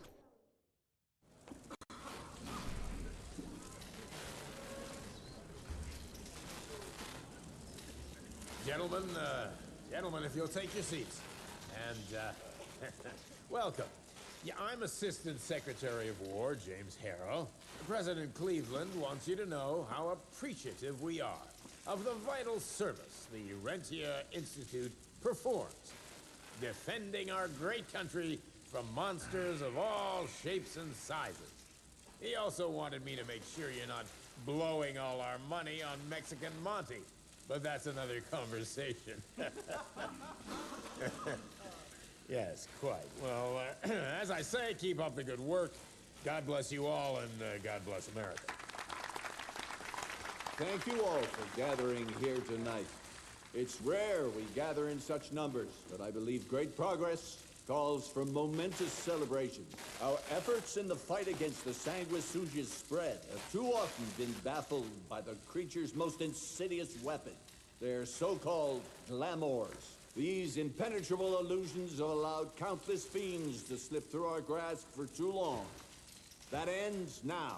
Agent Rentier, we've upgraded the standard field agent's gauntlet with something our science bots have affectionately named the Zapper. Not exactly an elegant name, but it does the trick. When triggered, the Zapper sends out an electrical impulse that shatters any nearby sanguisuga's glamours forthwith, eliminating what is not and leaving only what is. Once finished, these new gauntlets will be distributed to cells nationwide post-haste, allowing us to sweep our respective territories for glamored nooks and crannies. This is the beginning of a new age, gentlemen. Armed with this gauntlet, there is no way our enemy can surprise us. Alright, so Harrow was seeing that thing flying overhead. Why didn't he say anything? And there's no way the enemy couldn't surprise us. Immediately gets surprised as we're assaulted by vampires.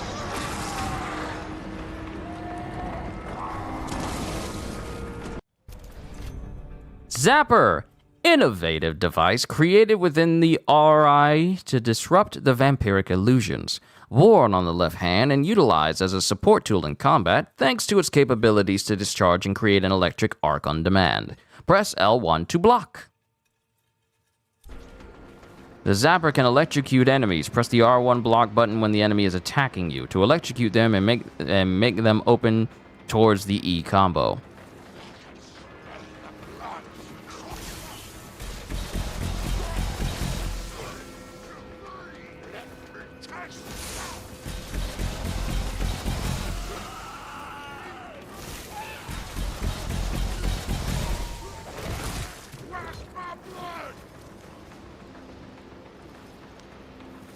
Find it funny how he ran back just to give himself an additional running start again.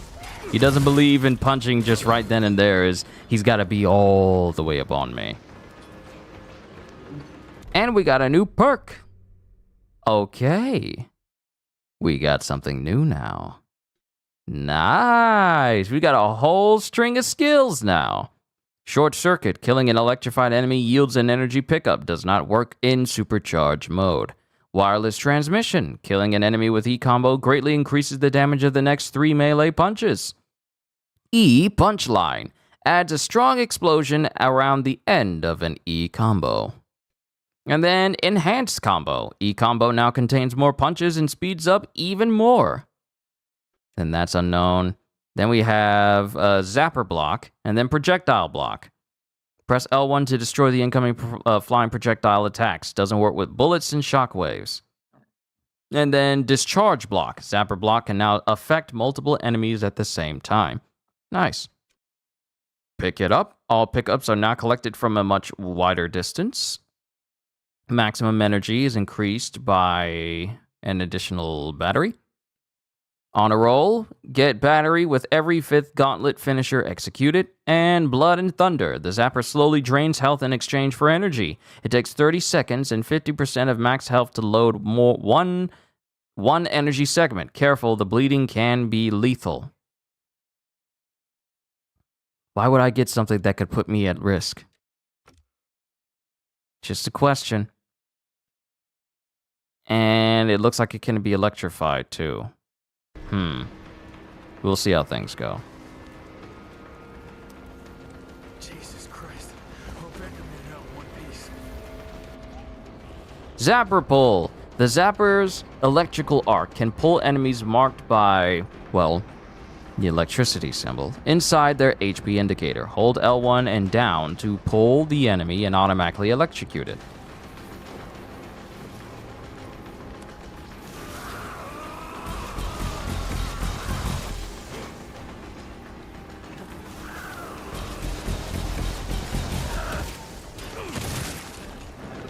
Mighty Mitten. Kill 10 enemies in a row using only Gauntlet after obtaining the revolver.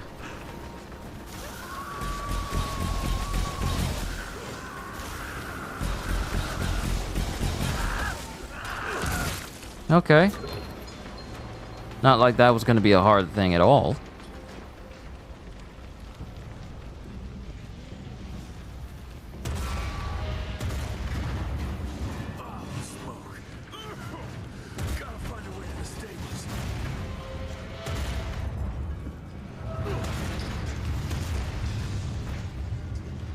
That's all that's left of arrows up.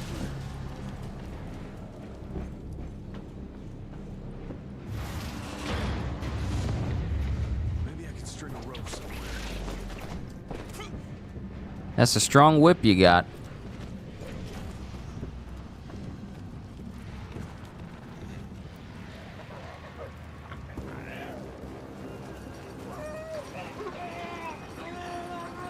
Oh, that doesn't look safe.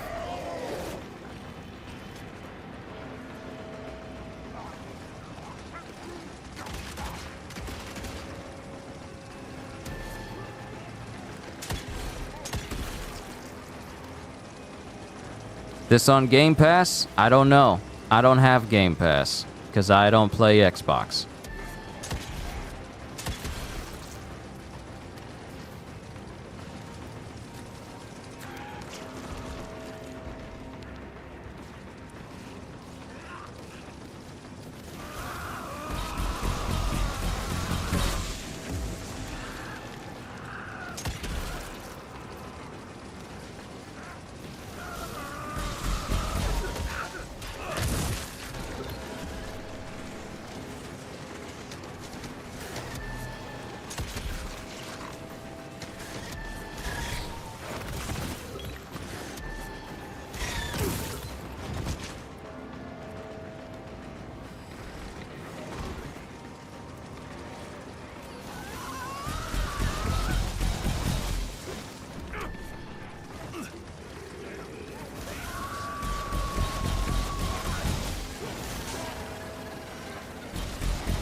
Yep, I think we're good now. New lore! Infected Proteus. There's no academic consensus among RI scientists as to how or why the Proteus grows a toxic parasitic worm in its guts. It expels these worms as a defense mechanism. Defense. Do you spell defense with a C or an S? Hold on. Do I detect improper grammar?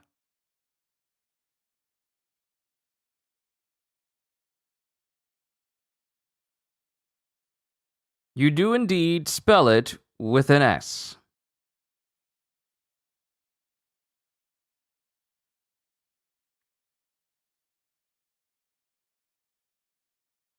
Ah, okay, you can use it in British English. British English, defense with a C is standard, so self-defense with a C is correct. So, in American English, it has an S, but in British English, it has a C. Interesting. It expels these worms as a defense mechanism and they explode on contact. Some suspect that certain vampiric genetic traits mingle with intestinal bacteria to birth this new creature. Others believe that vampire blood carries microscopic parasites that grow into larvae once fed by the host body. Though Proteus are not particularly bright, they are extremely dangerous and unpredictable in a fight. And then we have Vampire Highborn. Highborns are the strongest and most powerful of all sanguisuge species. They are of pure blood and descendants of the original sanguisuge. They are extremely intelligent, dangerously cunning, and physically imposing. They can easily ensnare humans using either the strength of their bodies or the power of their minds. Thanks to a blood bond, they can communicate telepathically and use this ability to control their victims as well as their furry helpers, bats or wolves. Well, the one we just fought is dead, so it doesn't really matter how powerful they are. I will always be stronger.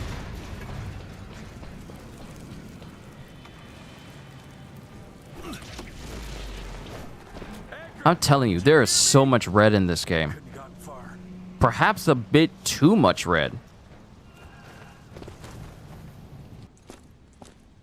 Jess, thank Christ. Where's my father? Still kicking ass last time I saw him. Old fool thinks he's still in the field. Listen, he wants us to destroy the archives before these assholes get their hands on it. You get to it and I'll find Harold's pampered ass. Meet me out front. Never thought I'd have to blow up my own house. Hold on, pal. You're gonna be fine. You okay, Agent? Just hold on.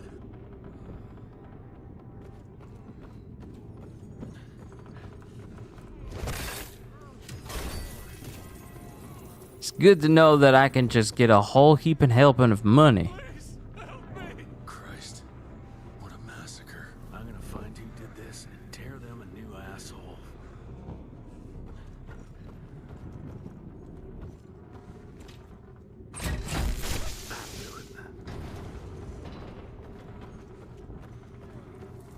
I just instinctively flipped the switch. It was instinctual. Oh, that looks like a fun area, and I see things. So we are going to take this time. And I don't have enough money to upgrade my rifle. I don't have enough where I can upgrade anything else.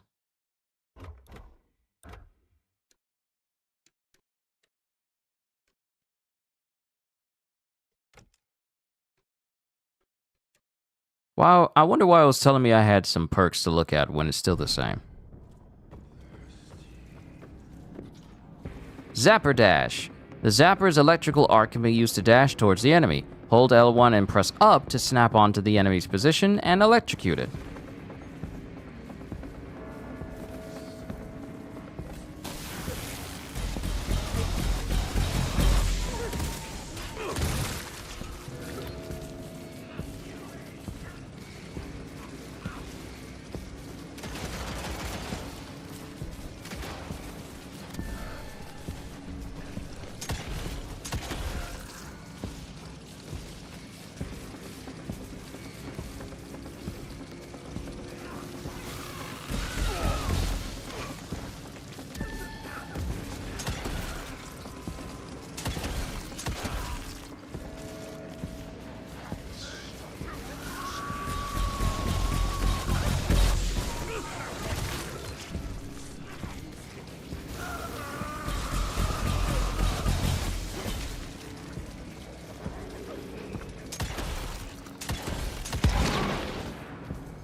Yeah, I'd say they're pretty dead.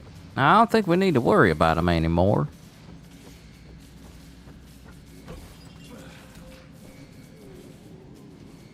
Have enough bucks to buy an upgrade. It's been a while. Could I give you a super like Frankie, especially like the Japanese voice actor? Super!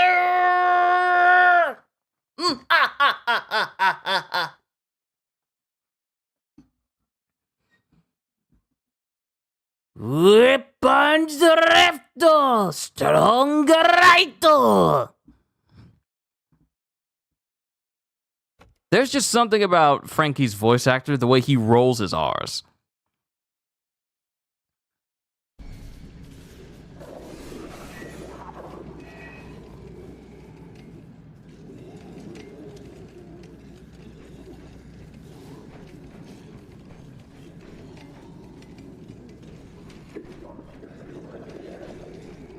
Shut your ugly traps.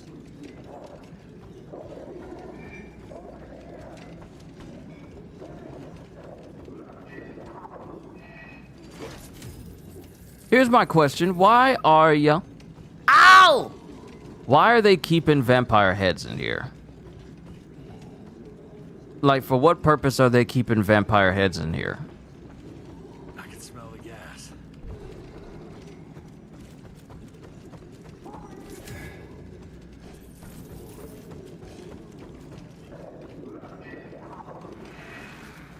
Joseph Warren and great-grandfather Dick.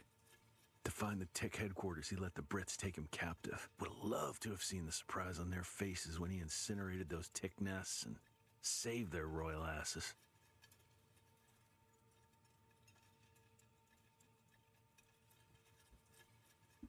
I wonder what I'm gonna eat for lunch. Because I'm getting mighty hungry.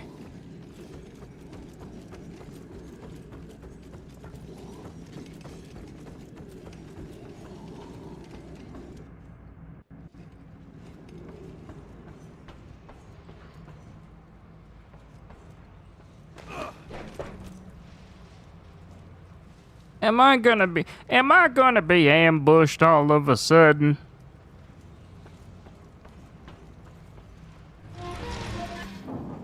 Gotta destroy this place before we break into the archives.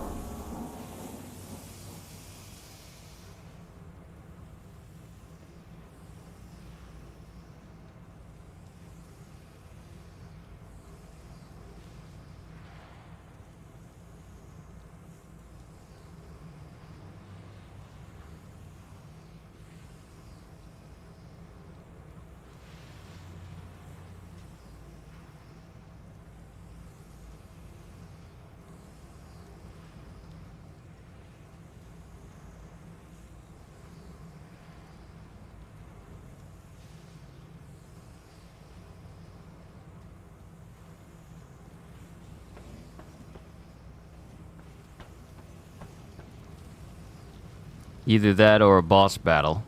Maybe.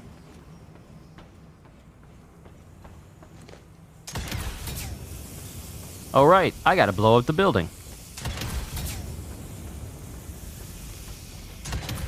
Jesus, gotta get out of here. It's gonna blow.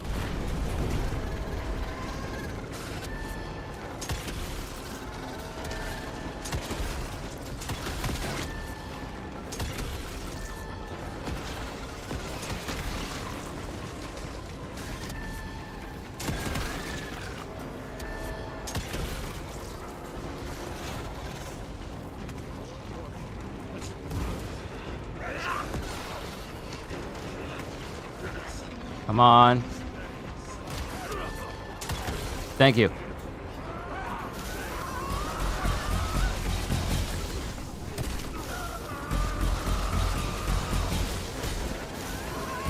E-Rodeo.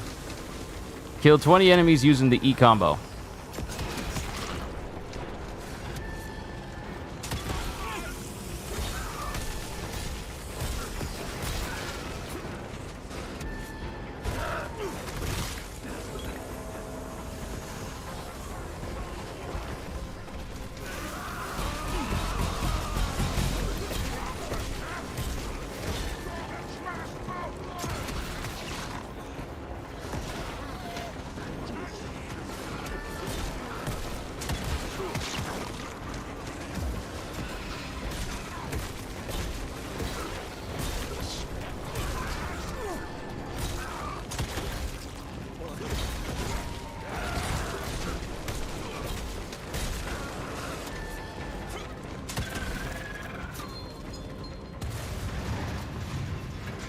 I'm alive. That's all that matters.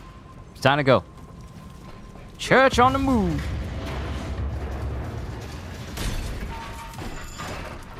I punched this piece of metal for $85.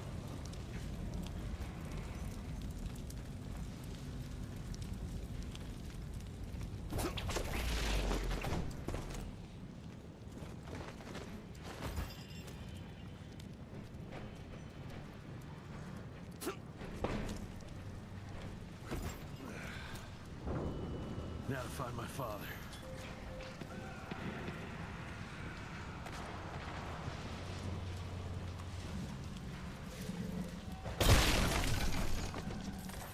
All right, that looks like a big arena, but it's time for the boys to go outside, and I gotta take them out. So just hold fast, just stare into this blindingly red landscape, and I will be right back. Hold tight, everybody.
All right, I'm back.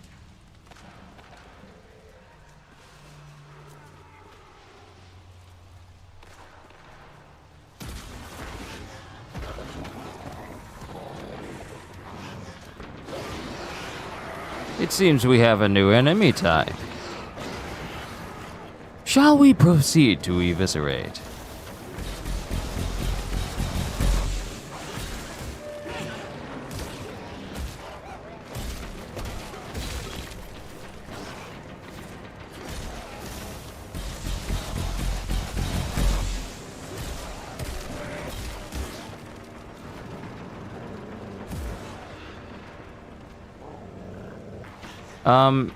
I think I hit this thing so hard it's missing half its head now.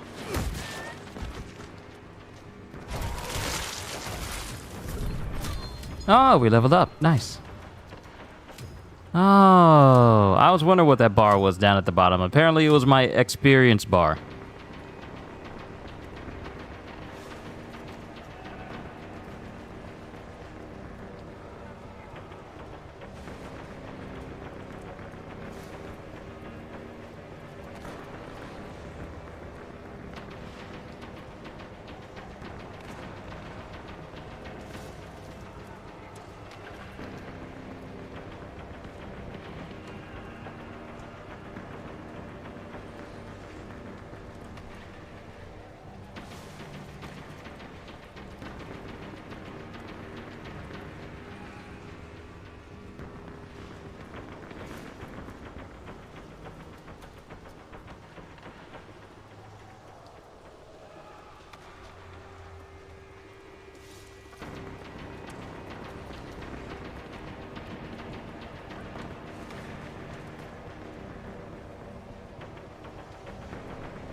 Sorry I had to get up again. Kenzo was being a little bit too rowdy. An electric perk is available. Spend a perk point to activate it. Its use consumes energy in return for more powerful effects and larger damage output. So I can get the Quake Punch now. Energy and Quake Punch. We already read through this.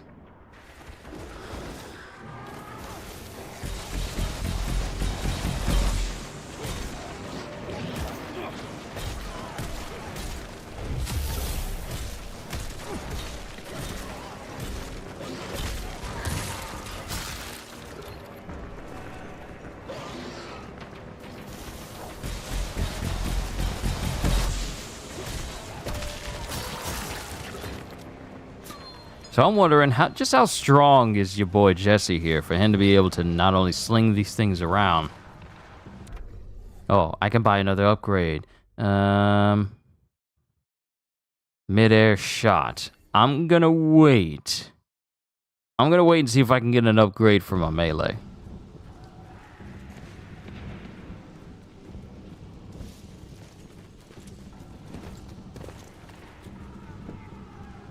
Alright, picking up the energy containers will instantly fill an empty energy charge. Good to know. It's all gone.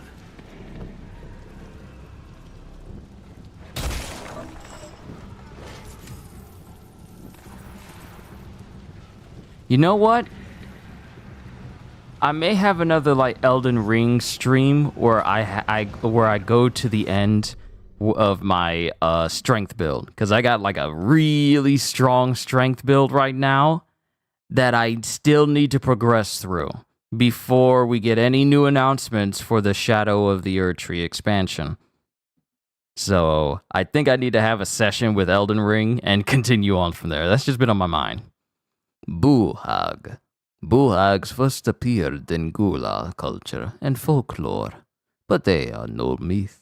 Unlike regular sanguisuge, Buhags can't grow their own skin, so they hunt humans for theirs. Some used to believe that a buhag wearing the skin of its prey could walk among humans in broad daylight. But that has been disproven, as buhags aren't civilized or smart enough to come off as believably human.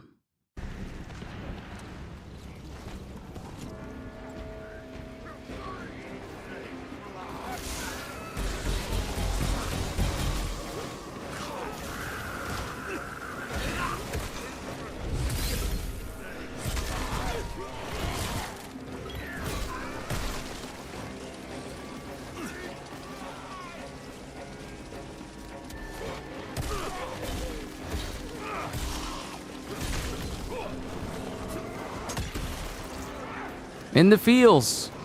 Hit 45 weak points.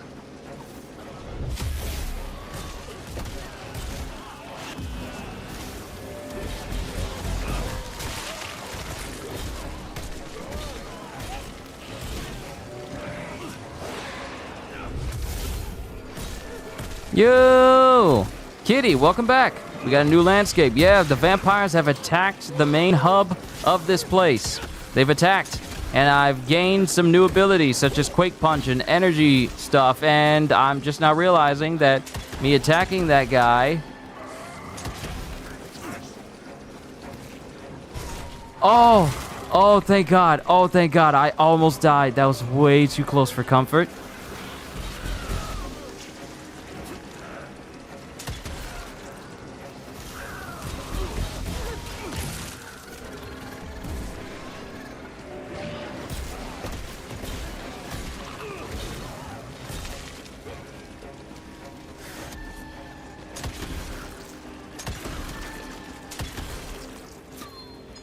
If you feel the game is too easy or too hard, you can change difficulty levels and settings. Why would I change it? We're perfectly comfortable.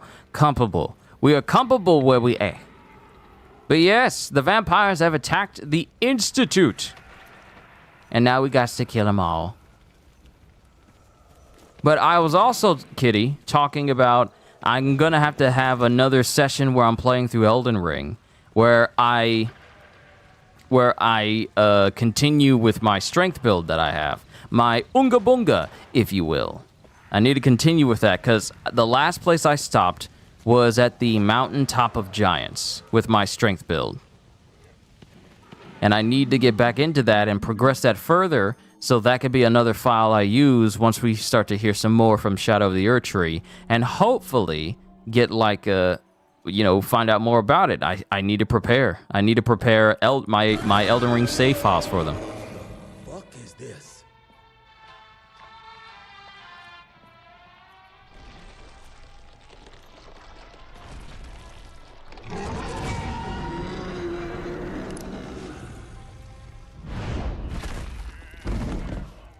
Get him out of here. I got this.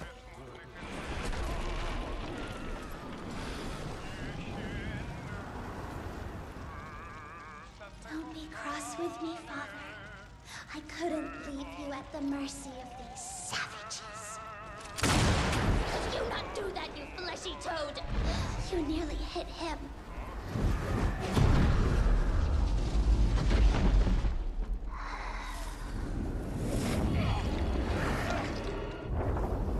The mighty Rentier Institute, choking on ash and blood.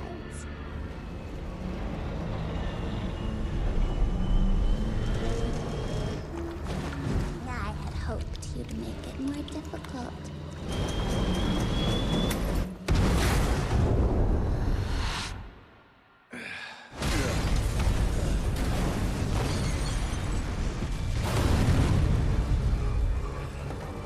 So how did he get out? The explosion was point blank. Explosions don't slow down. That's not how explosions work.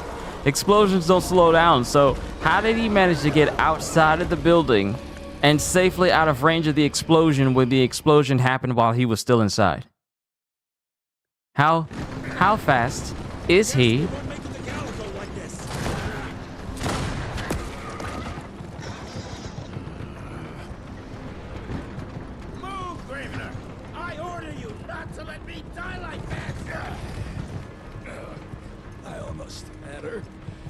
If it weren't for that old wound.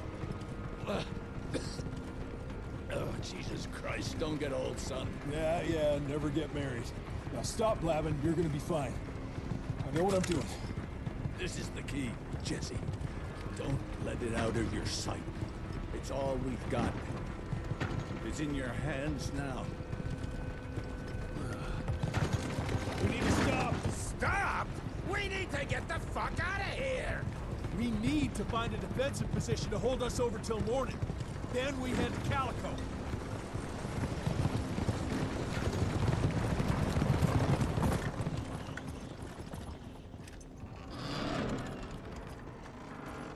My wife could blow this defensive position over with a wet fart. We need the higher ground. And that's where the sun will hit first. I'll get the horses, and we'll stand our ground up there.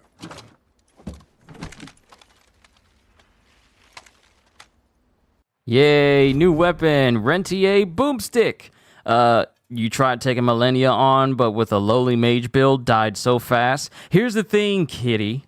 I managed to beat Millennia with a mage build before they started nerfing things in the game. Before they started nerfing certain magics and stuff, or just things in general, a lot of us beat Millennia with our mage builds. Bleed damage was her absolute Achilles heel. And I beat her with blood flies. With the blood fly magic, just spammed it over and over and over again until she died. Until she died from blood loss. And I believe I was using my mimic tier as well. But I don't think it was maxed out. It's been a hot minute. It's back when the game was still out, when it first launched in that year. But my mage build managed to, get to Millennia with blood magic. And then I took her down again with my strength build, and it was just me and my mimic once again. But we were just, hitting her over and over and over again. And mind you, she was still whooping my behind, even though I was using the strongest armor in the game and a very, very, very heavy and powerful hammer. She was still capable of, running my pockets, like running hands on me quite easily. So I managed to beat her with my strength build, so that's another victory for me. But yeah, you went back to your Berserker type build. I can understand. There are certain builds that I still need to make. I made a pure faith build, and I went through the missions for Gold Mask just so I could get his armor. And then I think I beat the game with my faith build. Because who knew that the Elden Beast was weak to those insect threads? Like, seriously susceptible to it. Like, crazily susceptible to the Elden Beast. Just the amount of damage it does was kind of insane for that to be a thing. So yeah, that's one thing. I still haven't beat the game again with my strength build, because I need to do that before we get that next expansion, that DLC. So at some point this week, I'll probably boot up Elden Ring again and continue on with my strength build and see about beating Elden Ring once again. With just pure strength, just lots of health, a lot of stamina, and a lot of strength, and a lot of vitality. Just tanking everything and killing everything with just my big old hammer.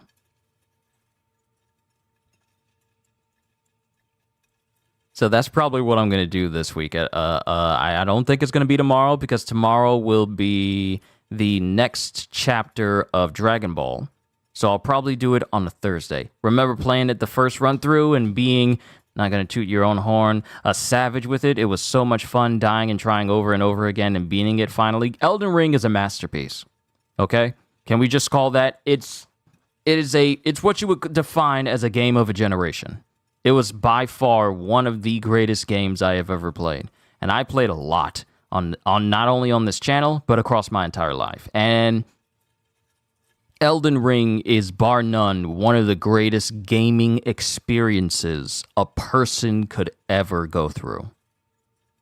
because it's not just like another Souls game. It is the Souls game that also opens up vast open world capabilities and possibilities. You would think that a Souls-like wouldn't work all that well in a very big open map, but it does. It encourages you to explore. Find out what areas you should be going in, and definitely what areas you should not be going in. There's so much to find, so much to do, so much to just experience with Elden Ring. There's giant rune bears I haven't killed yet because I was scared of them, because rune bears are scary. It doesn't matter how strong my characters get, fighting a rune bear is all like, okay, I need to be careful here because this thing can kill me.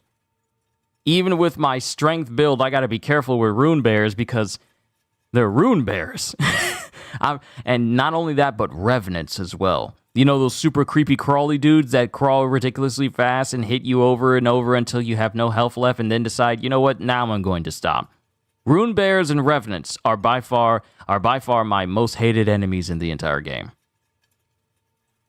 But it seems today the games are, oh no, nobody can beat this character, let's nerf it. Or this character that people can make it is too broken, let's nerf it. See, I like games where they encourage you to break the game. I like games where they encourage you to break it, make overpowered characters, and are not shy around like making tough bosses, but they give you... See, the difference between Elden Ring and a lot of other games is people have, in the past, they cried about like, Elden Ring needs an easy mode because I'm a dad with 2 kids and I don't have a lot of time to be devoting to like one particular character that keeps defeating me for hours. Then this isn't the game for you. One thing I love about Miyazaki and the FromSoft team is that they are not compromising the way they make games just to please the small minority of people that think they should change for me. I'm so glad that they're the type of individuals that don't bend the knee for people in America, because it's people in America who complain about it the most over any other country. They don't bend the knee to people saying like, oh, Elden Ring needs an easy mode. These FromSoft games needs an easy mode. No, they don't. You just need to get good. They don't like to hear that phrase because it's such an overused phrase, but they really do. See, I thought that Melania was just incredibly insane to defeat. And mind you, she's still tough, but once you learn how to dodge her moves and learn her moveset, she's not that scary of an individual to fight. Mind you, I'm not on the level of let me solo her. They are just on a fundamental level when it comes to defeating Melania. Defeating Melania the most out of any living person in the world. So it's like Elden, and like you said, it's a must play. It absolutely is a must play. If you own a console of any kind and Elden Ring is on that console, you need to play it. You owe it to yourself to experience the majesty that is Elden Ring. So, yeah, like I said, going back to it, I feel like I need to have like another Elden Ring session where I continue with my Unga Bunga. You want it to be easier, practice more, work harder at it. Exactly. Work smarter. Because the game, everything about Elden Ring is built around the idea of, okay, you failed. Now learn from it and make sure it doesn't happen again. Because if it happens again, that's a you issue, not a game issue. If you die to the same thing more than once, it is not because the game is cheap. It's because you didn't learn. If you die to a pitfall, and then you die to a pitfall again, that is not the game's fault. That is your fault for putting yourself in that situation. If you die to a boss and they have this move that hits you because you didn't dodge correctly, and then you die to that move once again, it is not because the boss is cheap. It's because you didn't learn how to dodge sooner. Every boss has a way, in particular way, that it can be defeated that is relatively easy once you get the groove of it. The game is not being cheap if you refuse to learn. It's you refusing to learn that's making things harder on you. Same as Armored Core. Exactly. There are certain things that are good against certain bosses in Armored Core that you just can't spam with. Like that one flying type boss that flies around and shoots missiles at you all the time. It has the energy shield that needs to be dissipated in order for you to do more damage to it overall, and it'll help you in the long run. Now, certain builds can be used where they can just straight up dissipate that shield completely, but at first, you don't realize that. You don't try it. And then when you don't go into the mission with that particular weapon, then you're putting yourself at a disadvantage. FromSoft knows how to make good games. No, they know how to make fantastic games. It's up to us as the players to figure out the best way to go about these situations. So when you're playing Armored Core, you're playing Elden Ring, and you're dying to something, it's not because the game is cheap, it's because you slipped up. And that's all there is to it. This game doesn't need an easy mode. You need a learning mode. You need to learn. They don't need to make things easy. You need to learn how to navigate the things that are hard. And I don't intend to die on this hill because I'm going to stand on it. I'm going to continue living on this hill. You need to learn. They don't need to adapt to you. You need to adapt to the game. Legacy games? Yes, it is.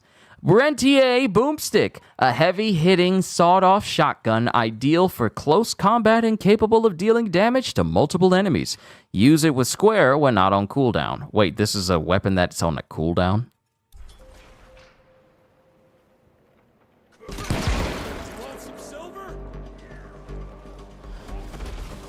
It's on a cooldown.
Come down here. Yes, Kitty, they are legacy games. Armored Core and the Soul series, legacy games. They are required purchases for anyone who has a console. Cause here's the mind-bogglingly awesome thing about FromSoft. How do you go from making a game like Elden Ring? Then you make the next Armored Core game, a game you haven't made in several years, and it's an instant hit for both veterans and new people alike. And it's like, it's almost as if you didn't skip a beat. How do you do that? How do you go from doing Souls games for so many years? Bloodborne, Dark Souls 3, and then Elden Ring, Sekiro as well, and then decide, you know what, let's pivot. Let's go back to Armored Core. I know it's been a hot minute, but let's go back to Armored Core. And it works. It's fantastic. It's fun. And then you still got people on a chokehold with waiting for new DLC news for one of the greatest games ever made. How do you do that and it's successful on all fronts? That's something a lot of people who do like new games and different styles and whatnot haven't fully embraced or learned the true tricks to. Sure, not everything that Miyazaki and his team have done have been absolutely phenomenal. Say what you will about Dark Souls 2, it's regarded as like the lesser of the Dark Souls games, yet all the same, every single game they make is successful and good, despite that fact. But Elden Ring and Armored Core is an example of striking lightning twice in the same place. Because who would have thought? There was skepticism because the last Armored game was back before the years got into double digits.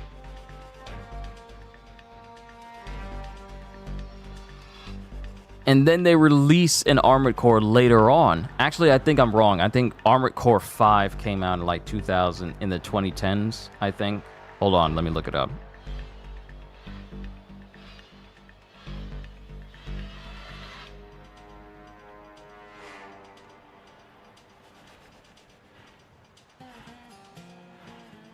This does not tell me what year it came out. Yeah, the last time they did a game, it was pretty much 10 years ago. The last time they did an Armored Core game was 10 years ago.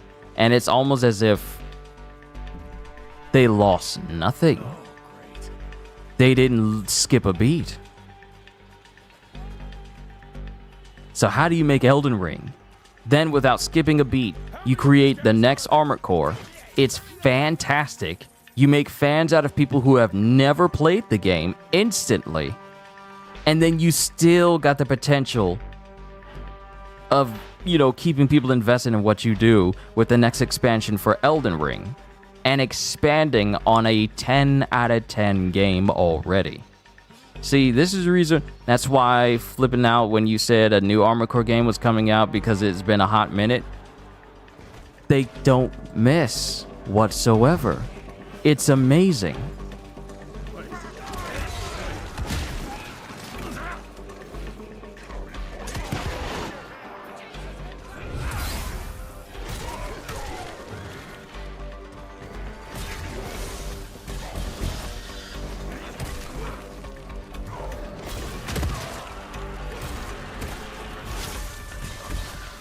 Okay, so the worst thing you have given me is a shield. You gave me a shield. Now I don't need to dodge. Watch out for the fat boy! Holy shit! What is that thing?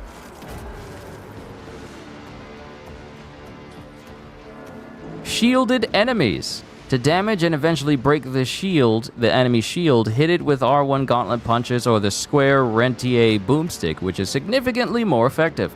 Alternatively, the enemy's back is vulnerable to ranged attacks. Now keep it in mind.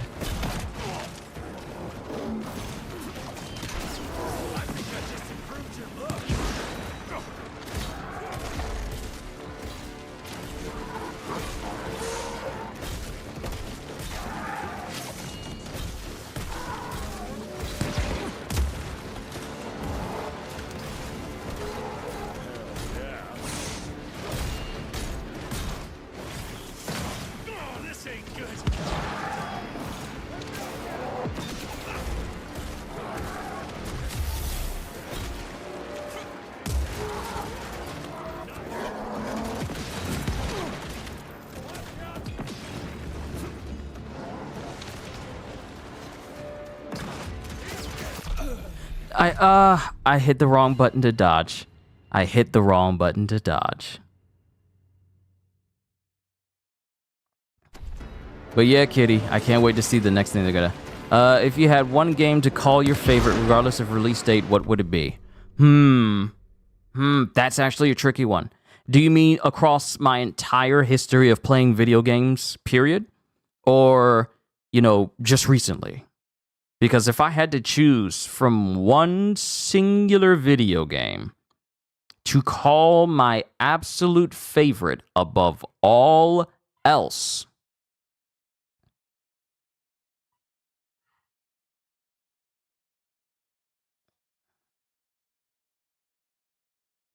if I had to choose, oh, good lord, it's so difficult.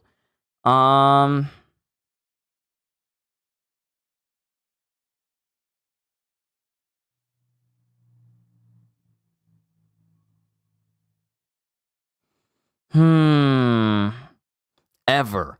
Okay. All right, you got me going deep down into the deep recesses of my entire history from video games, from my my SNES days all the way up until now. Okay. If I had to choose one game above all others, all platforms. So I got to include Xbox, I got to include DS, Game Boy Advance, Game Boy Color, Game Boy, Nintendo 64, PlayStation 1, 2, 3, 4, and currently 5. Oh, man.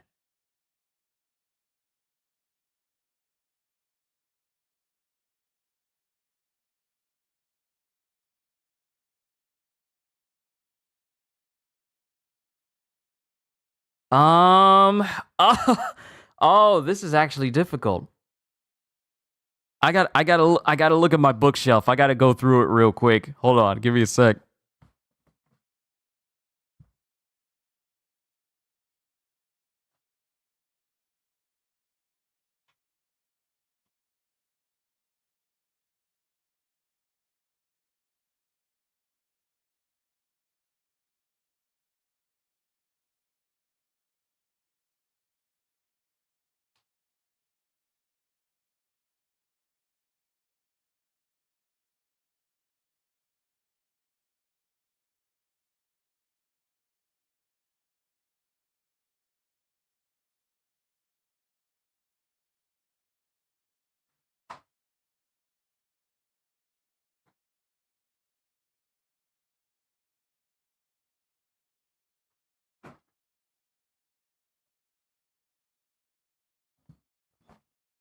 Okay, I looked through my PS2 games, my DS games, my 3DS games. I looked through all of them.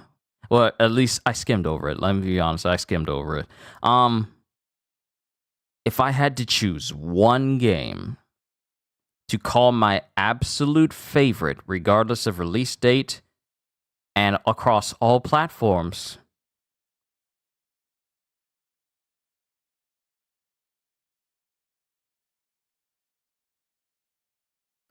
it would have to be, and this is, and oh man, okay, so there's 2 games that I'm thinking, well, actually 3 games that I'm thinking of, but if I had to choose over my entire life, it would have to be Incredible Hulk Ultimate Destruction. If I had to choose my all-time favorite video game that I have ever played, it would have to be that. And you know what's odd? And you know what's funny, Kitty? People have asked me that, and I said I've had multiple favorites, but this is the only time where I actually had to sit down and really think about one game that lives rent-free in my head. I can recount how much fun I've had, how many hours I've spent playing it, how many times I've ran through the games on different difficulties because I enjoyed it so much. Incredible Hulk Ultimate Destruction is my all-time favorite game. Because as it stands right now, it is the greatest example of how to do a solo Hulk game right. And mind you, it still has to deal with the limitations of it being a PlayStation 2 game. Like draw distance, certain things you can do, certain things you can't accomplish. Wondering what it would have been like if Ultimate Destruction was made today. So many thoughts in mind. But when I think about it, I've spent so much time with Incredible Hulk Ultimate Destruction to the point where I wish for that game to be remade.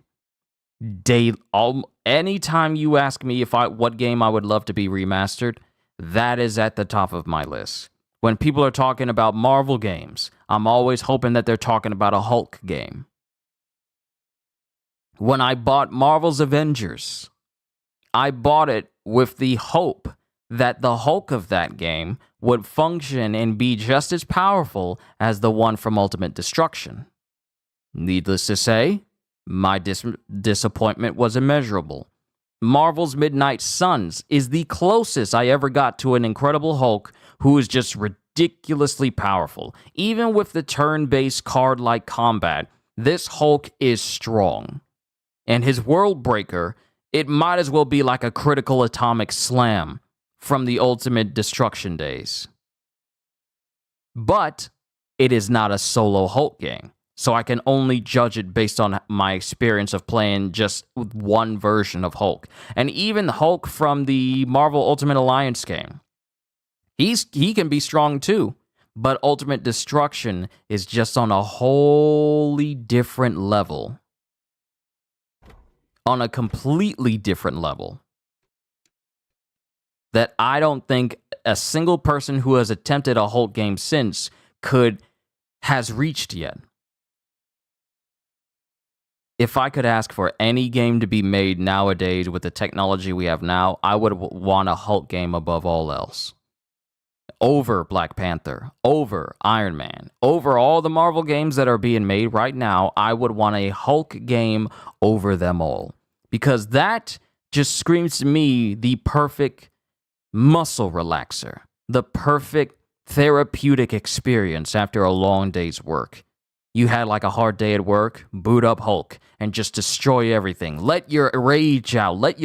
Just allow yourself to be de-stressed by destroying everything in sight as the Hulk in a video game in a wide open space. And it plays, and it feels, and it entertains as if you're seeing the Hulk on your screen.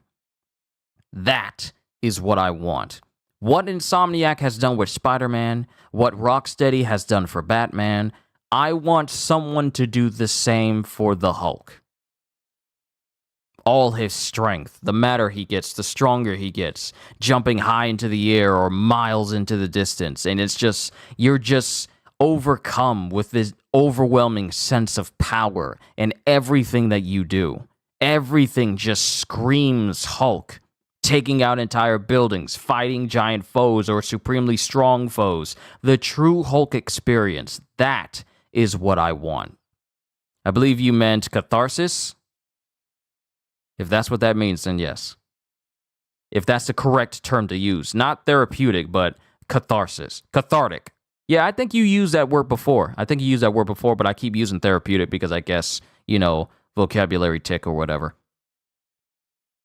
But the catharsis of playing as a Hulk in a video game, a solo Hulk video game, is a thought of a video game that I've always had in mind. Even over the Flash and Superman.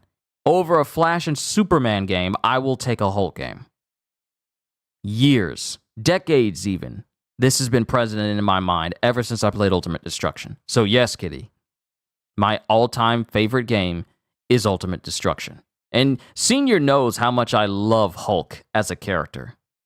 Because we used to have conversations about why the Marvel's Avengers Hulk was so trash in comparison to a game that was released, 16, 17 years ago? So Senior knows. Godjiel definitely knows, because I talk to him about it often sometimes. But yes, my all-time favorite game, out of every game I've ever played in my entire life, is Ultimate Destruction. The day they announce a singular solo Hulk game will be the day I lose my ever-loving mind. The day they say, hey, we got a Hulk game in the works. It's open world. It's going to be the greatest Hulk game ever made, because we are looking at what they did in Ultimate Destruction, and we're going to take that and go times 10 or times 100. The moment Marvel says we got a Hulk game in the works, a third-person action game for Hulk, I will lose it. I may even cry, because that's just how much I desire it. But back to the game.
Oh, that heal. Thank you.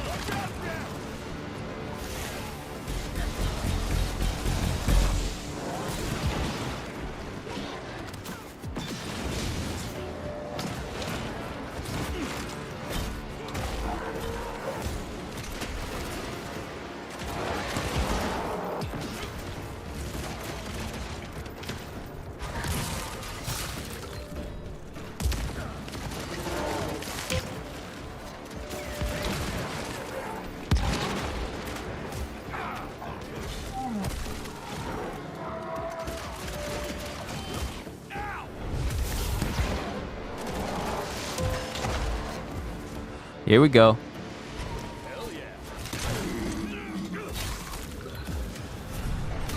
Level 4, and we got paid. Nice.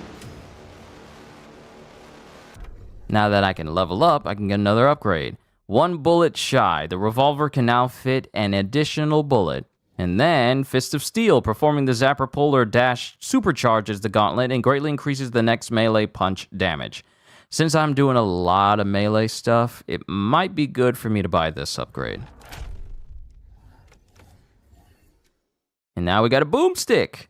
At the ready, improved boomstick reload mechanism that allows for a 20% faster cooldown. I feel that this is probably a very good investment so that it can recharge even faster in the middle of a fight. Yep, that's probably for the best. Now, it's telling me to go over there. And I don't have any perk points. Oh, wait. I do have perk points. Chain of Command. Hitting an enemy's weak spot has a chance to drop a health pickup. Maximum health. Bait and switch. Zapper Slam.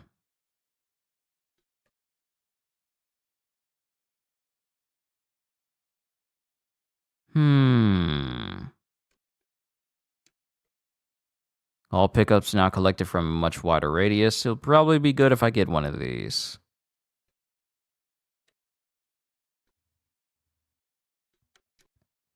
Do I want to go offensive or do I want to go...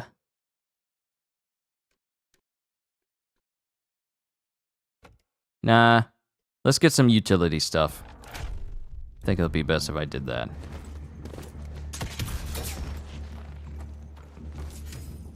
Get my hands on some more body.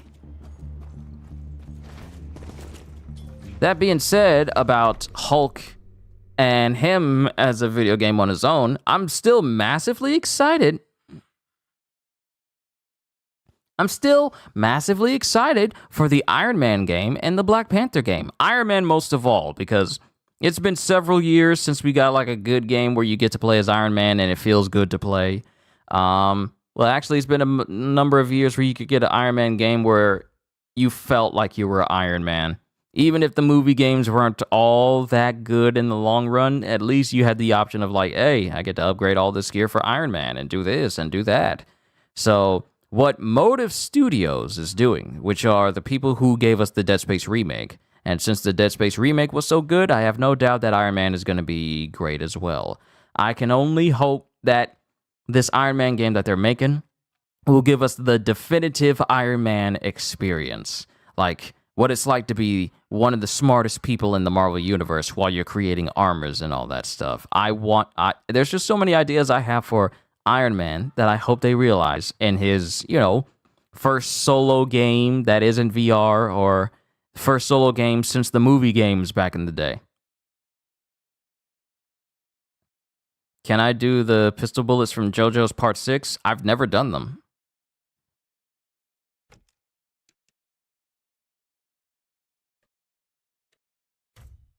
Who uses those bullets? Is that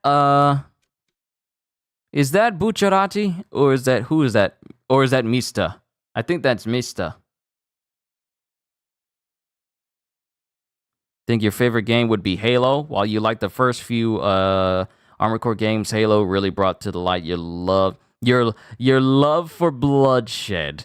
Sniping players and the random teammates was so much fun. I remember the days when I played Halo as well. My first game my first Halo game was, I want to say, Halo 3, and then I think it was ODST. And mind you, I had no real idea what was going on with the story. I just thought like, oh, this is a fun game, but I didn't think of it on a much deeper level. So I was just thinking, this is fun. But then I played Halo Reach, and I was all like, oh, this is serious. Oh, this is very serious. And going through the story, I was invested in Halo. And then I played a little bit. I think I played Halo 4. I think I finished that game. But, you know, I started playing PlayStation after I was done with the Xbox 360, and I've been with that ever since. So I watched people play Halo 5 Guardians. And then it was like, oh, okay. So we're going in that direction. Because, you know, there's nothing like playing a game where you're playing as Master Chief the entire time, and then it just pivots to an entire team that's dedicated to going after Master Chief.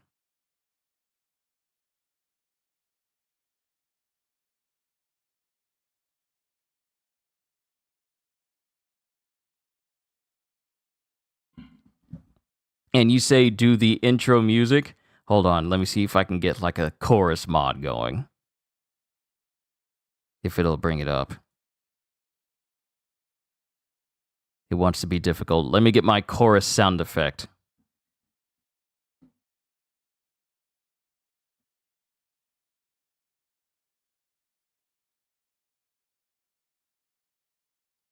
Let me see. Let me go through here. And let me go down to the others.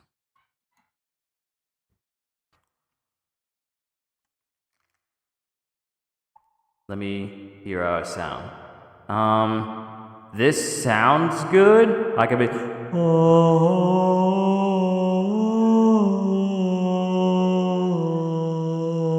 No, I need a cathedral.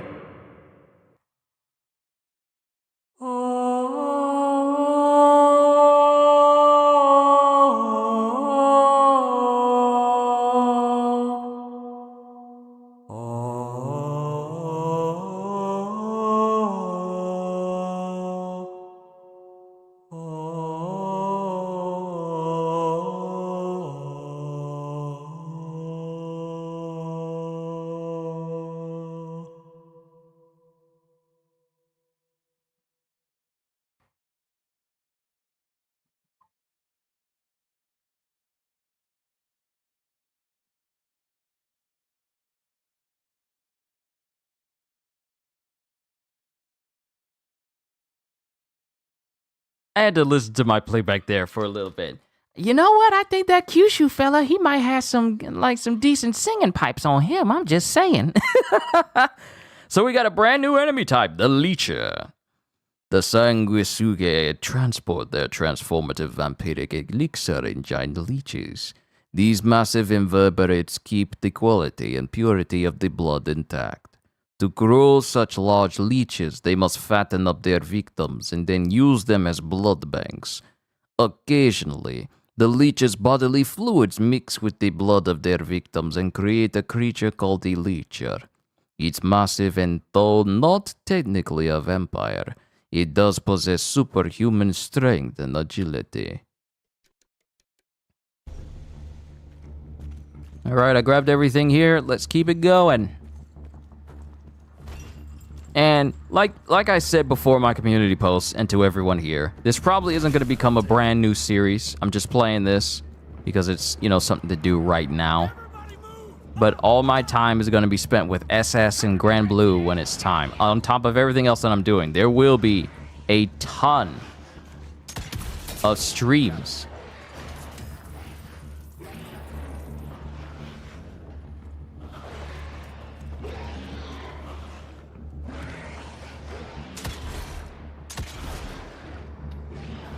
That's something I'm not too big of a fan of. Unless I drop down in that area with them, I can't damage them.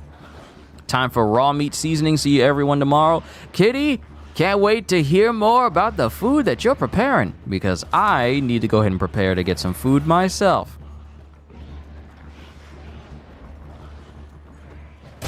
because this is going to go on for another couple of minutes or so. Or I could just keep going until this chapter's over and then call it a session there. And then get myself something to eat. Because we must eat. We must not have another occasion where Kitty needs to check up on me because I have not eaten food in several hours.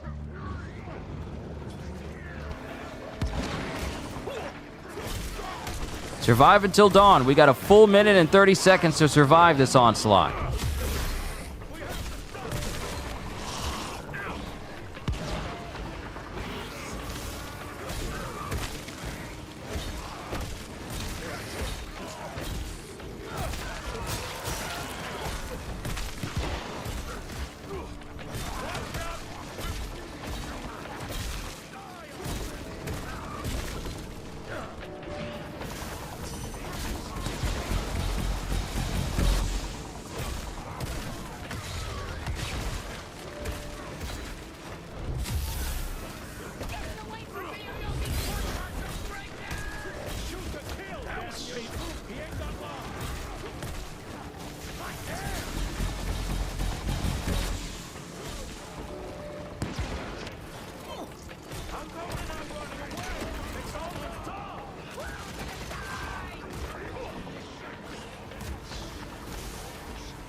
Spark of Hope.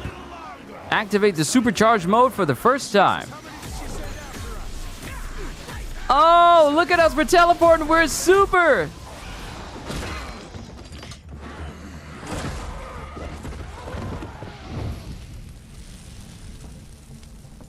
So y'all see how they instantly light on fire as soon as they hit sunlight? How did that last vampire's head last all the way the whole trip? They didn't put it in no bag and it was just hanging off the hip like that. Jesus fucking Christ. I don't think he's breathing. Calico, it's around the corner. There's a doctor there. Calico Town. An RI cell with the best civilians saved to... Oh, Calico.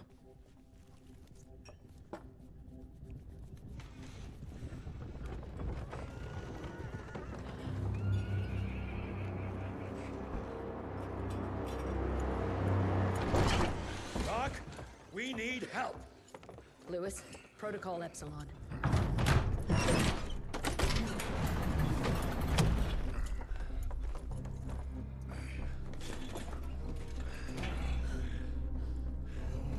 Sit down and roll up your sleeve.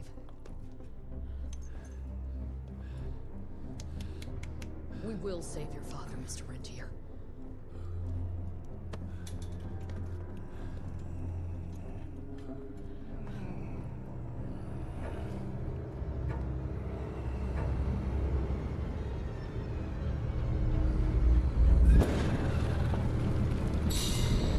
Savages.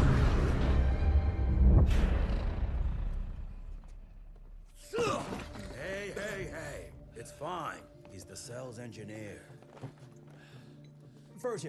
Virgil only. It's an honor to finally meet you in the flesh. Sir, your gauntlet is a thing of beauty. Only a genius could... I need that fixed. Yesterday. I'll need a bigger lab if I'm gonna solve the mysteries of time travel, sir.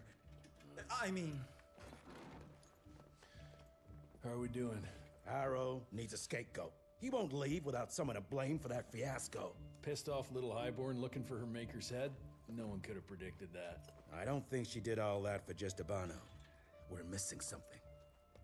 I bet my last buck we'll heal more from this Felicity tick pretty soon. I'm gonna check if Amelia needs some backup with Harrow. Who do I have to bend over this bar and indiscreetly fuck to get some coffee around here? What a day. See you in the briefing room. See, I don't like Harrow. I said this during Gajiel's stream of this. But I don't like him. Because he's rude. Owe you everything, Doctor.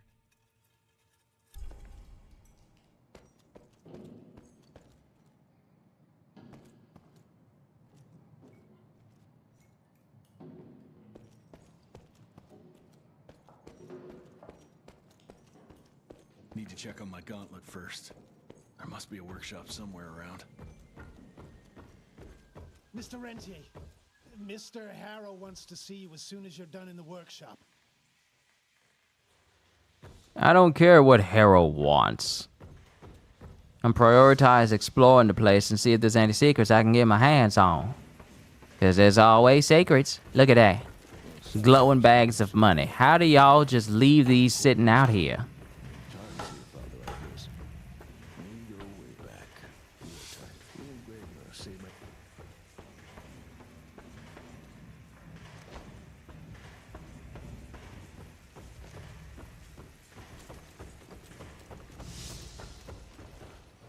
Abilities reset.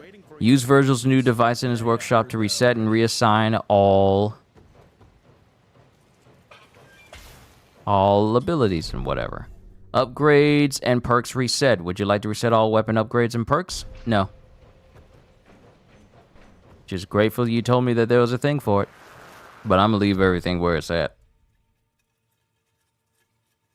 Virgil Olney was discovered as an infant in the lair of a Chinese necromancer, having barely survived some sort of arcane ritual. Brought back to Calico to research what was done to him, his recovery took some time, but the young man proved sharp as a tack. He had a real talent for science and technology and eventually graduated first in his class. Can you give us your best Elvis impression? Virgil Olney, engineer, born 1873. Graduated from RI Science Training, 1888. Official member of RI since 1888. Virgil Olney was discovered as an infant in the lair of a Chinese necromancer, having barely survived some sort of arcane ritual. Brought back to Calico to research what was being done to him. His recovery took some time, but the young man proved sharp as a tack. He had a real talent for science and technology and eventually graduated first in his class. Good enough? I'd like to think so. Thank you. Thank you very much.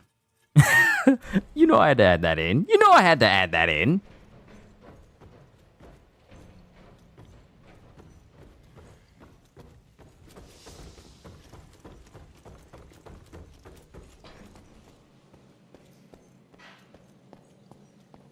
I'm looking through everywhere. I'm looking everywhere. Who is that standing there in the light? Who are you? Who are you? Terribly sorry about the matter, sir. I can't believe the Sanguisudes would dare oppose the status quo like this. For centuries...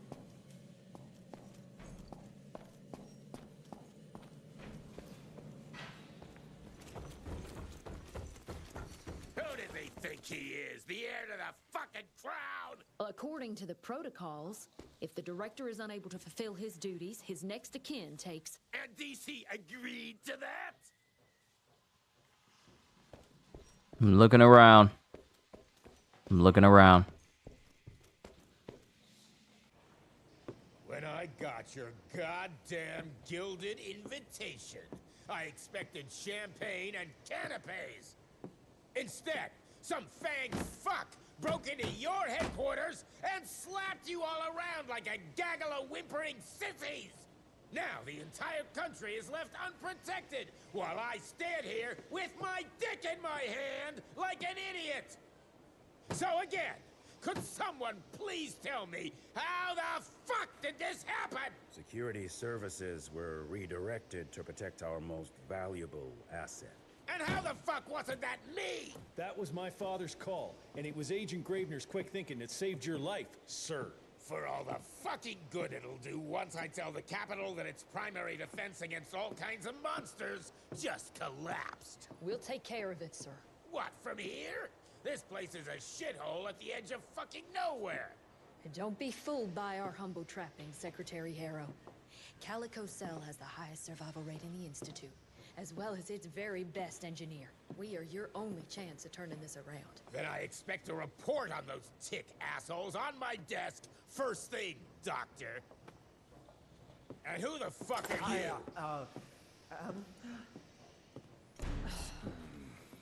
Wait a minute. I'm the best engineer? You better be, because we need this thing operational as soon as possible, before Harrow comes back to string us all up. Harrow can suck my... How bad is it? Well, the glamour disruptor's fried. Then we have the insulation around the power coupling. Can you fix it or not? It's doable, but I'll need time. A few weeks, a month tops. We ain't got that long. We have to be ready to take down this Felicity character when we find her. You mean if we find them? We have no idea where to even look. Not necessarily. To the north, there's a canyon surrounding the main trail. And the unimaginative locals call it the Devil's Pass. Now, reports mention possibly unknown vampiric specimens. We chalked it down to hearsay, but now we sent our top sanguisuge expert to investigate. I hope by expert you mean a field agent and not another bookworm. Scott Bloom co-wrote the Institute's sanguisuge bestiary. We need soldiers, not pencil pushers. I can't run around looking for a missing egghead hoping that maybe he brings something to the table. When did he last report? 5 days ago. Now let's just hope he's lost in research.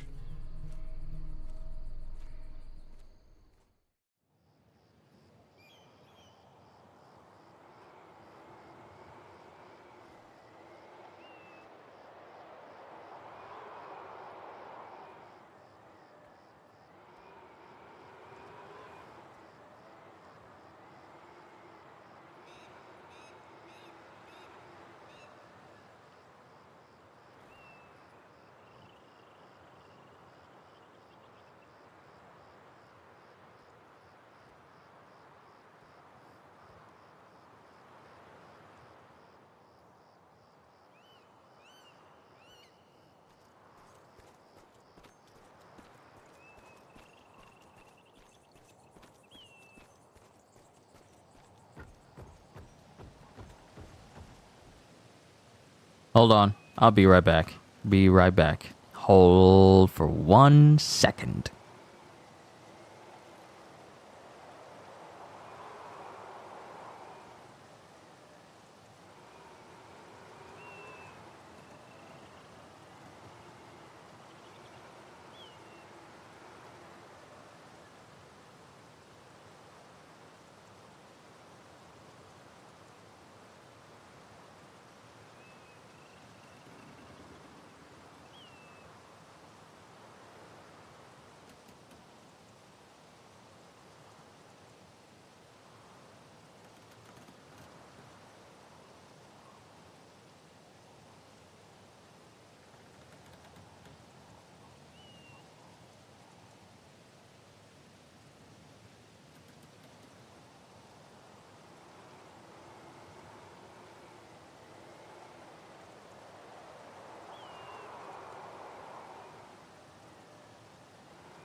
Alright, back once more. I'm gonna progress just a little bit further and then I'll call it a session after that. So that way, I can chill and eat. Mangled, mutilated, and ripped apart. Bloom, what did you walk into?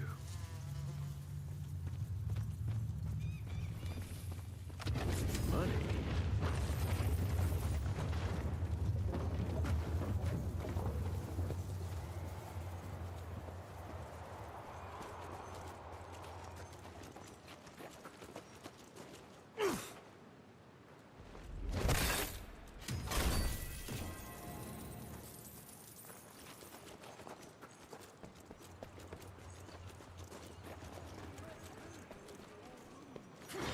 I'm taking it. Agent's here, guys! Let's fuck him up!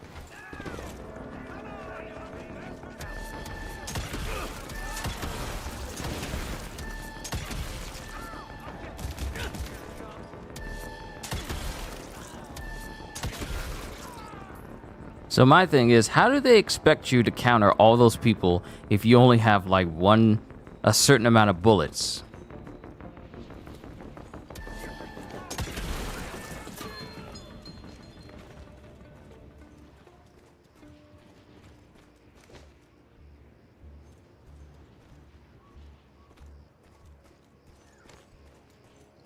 Because it's not your pistol, it's not your revolver.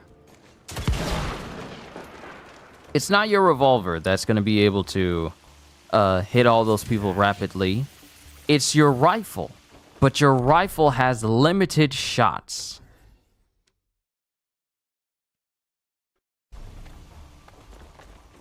So how do they expect you to... Do they just expect you to just dodge the bullets?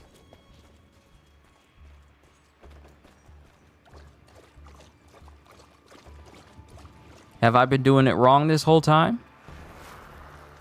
This species appears to possess shape-shifting abilities, most uncommon for the typical sanguisuge. I dare say, this ability might be blood-dependent, but it's hard to tell based on the limited amount of evidence found. I'm wondering if we're witnessing some sort of accelerated evolution, spurred perhaps by certain unknown environmental factors.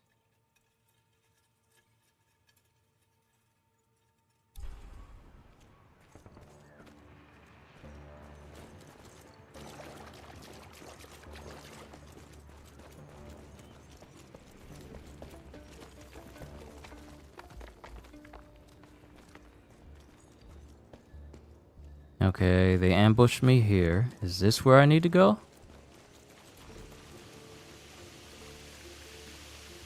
No.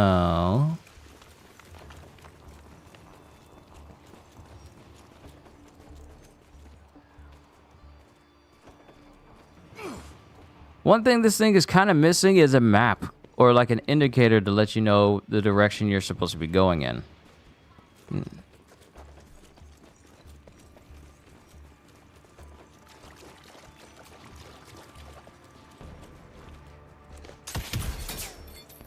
Ah, there we go.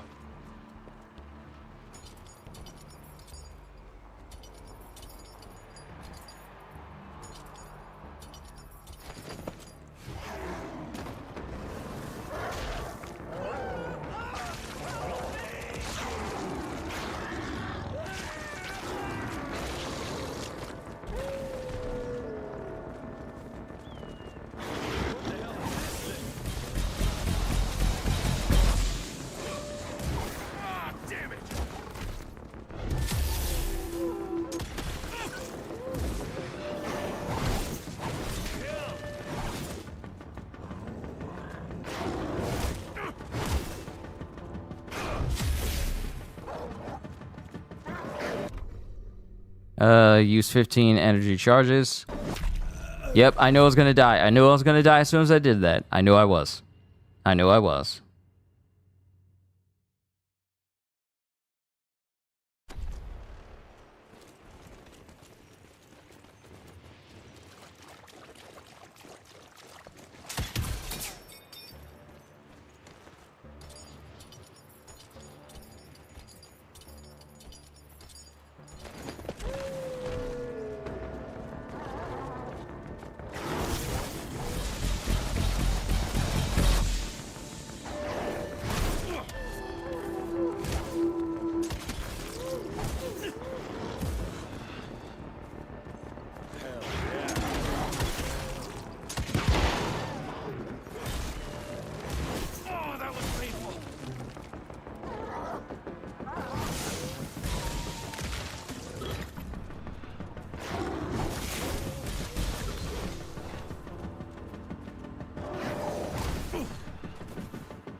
Keep forgetting to dodge.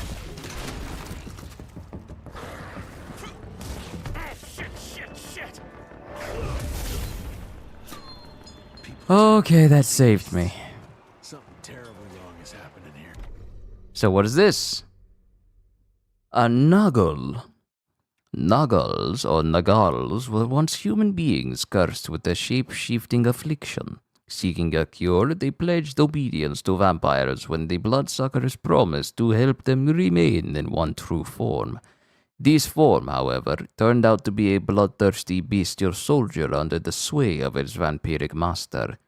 Nagals usually move in packs, and their howling can strengthen the resolve of others in their kind, boosting their combat abilities. None of it matters if they end up dead.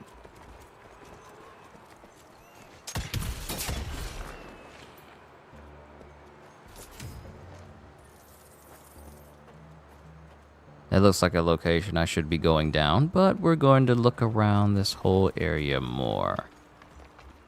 None over there. None over there. Yep. These areas are not so mind-bendingly huge that you're going to have a hard time finding the secrets. It's pretty simplistic when you think about it. In the grand scheme of things, it's very simplistic. Unique chests. This beauty out. Well, well. Booming business. We just got ourselves a brand new perk.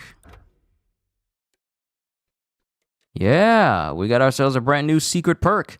All exploding TNT crates deal damage in a 50% larger radius. Also works with the boom balls perk. But I don't have enough perks to actually buy this perk, so we just gotta keep progressing.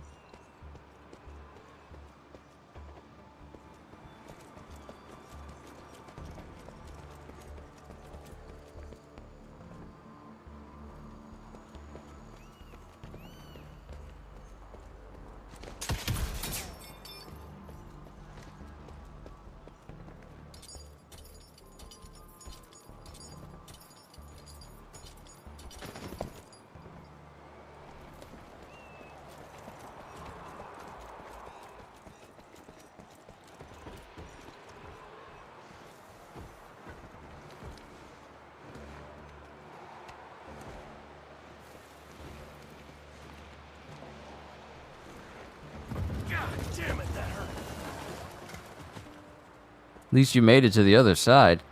Let there be a slip and fall in Red Dead. You're dead.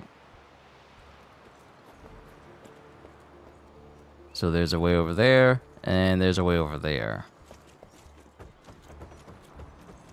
Dead end. Fucking great. Gotta find another way. Hope I'll find some trace of Bloom. Get the rocks ready. Get in place, assholes. Wait for my signal. Ready.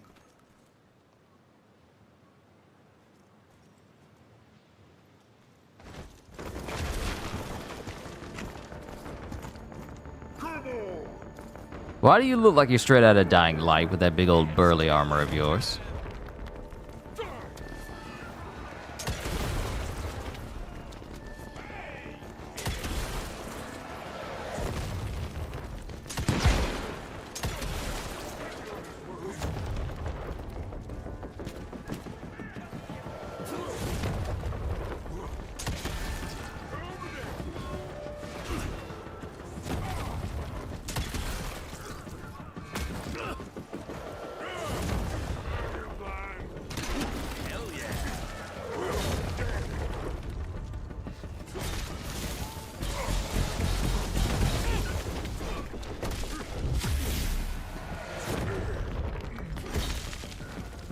Oh, they get harmed by the rocks as well. Who was throwing the rocks? I simply wanted, I want to shake your hand. Let me shake your hand. Who was throwing those rocks? Let me shake your hand. Servant Brood. Servant Broods are familiars who partake in vampiric communion. Though not fully transformed, the gift of blood makes the broods extraordinarily strong. Their massive muscles can repair and regenerate in a very short period of time. Though that's not even a problem for me, because I kills them all.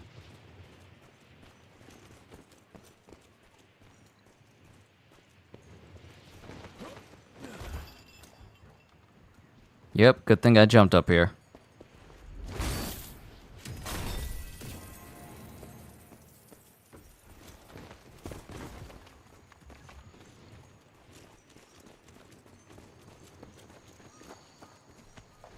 That's tight.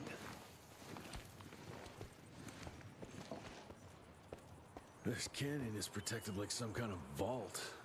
What are they hiding here? That's useful.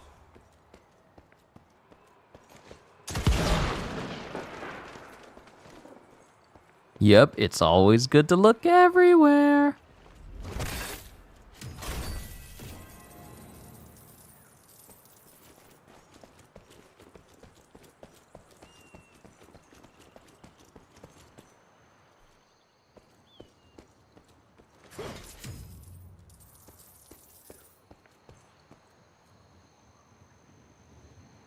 Too far to jump.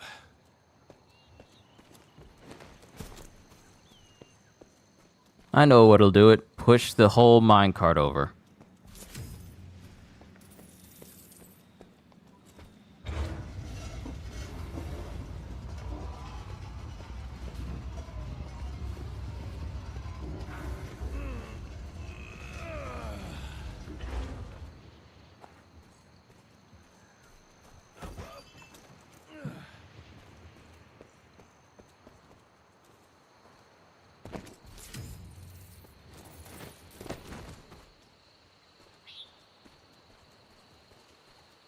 Money. Money.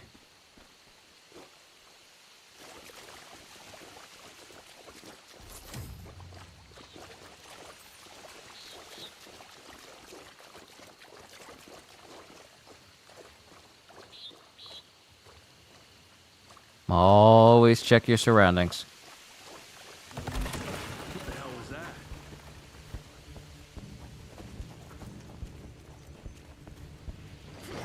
More money.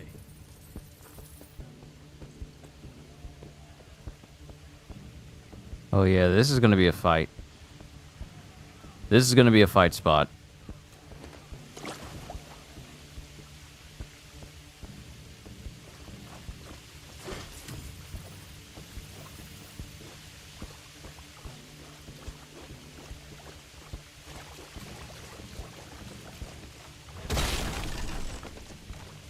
Yep. Loot! It's always good to explore.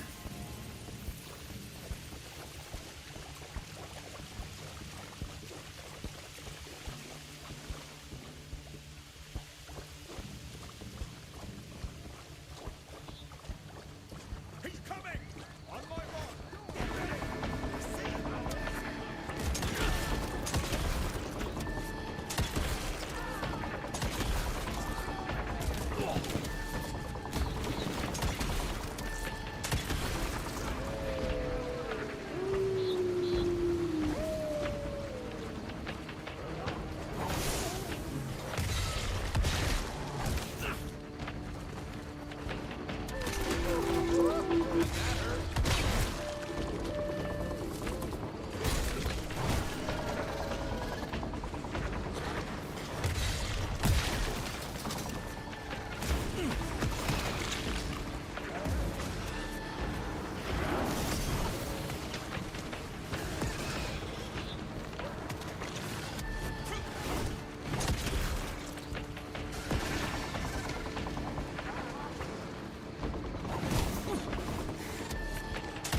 Not necessarily day werewolves. You could call them that.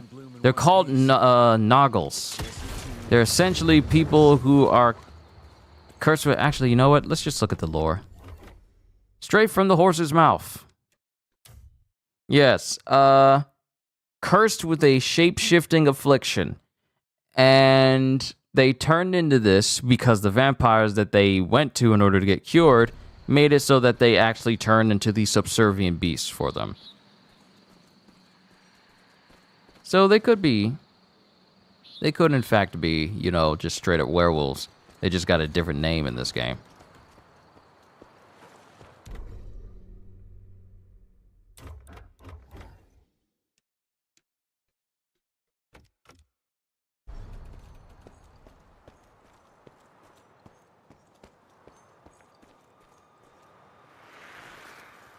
Research continues, but nothing I've seen explains the unusual capabilities of this curious animal. Judging by the diameter of the tunnels it creates, I estimate it stands at least 8 feet tall and is quite powerful.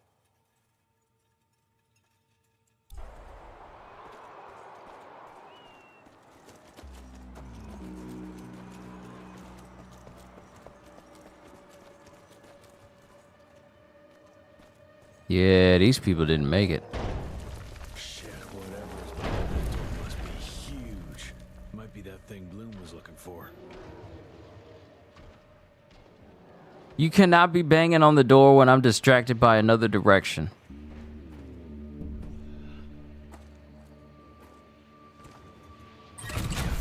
Hold those doors.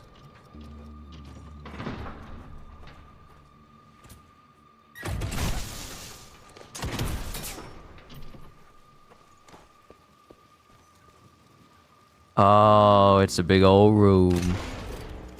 And I just used my shotgun when I didn't need to. What is that? Oh, great. It won't let me affect it this far out. I have to proceed further in. Electrocuting large enemies. Use melee attacks on large enemies to fill the stack indicator located next to their health. Fully stacked enemies become susceptible towards being electrocuted with the zapper. So there's a highborn in here.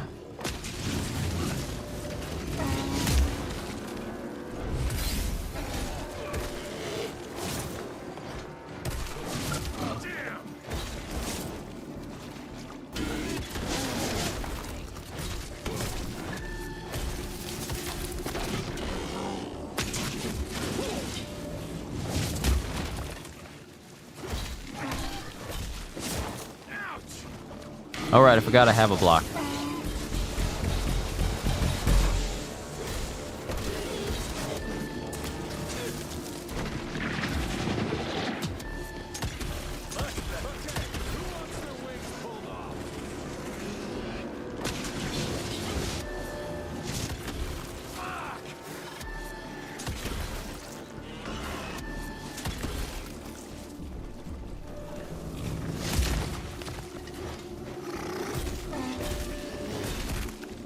No!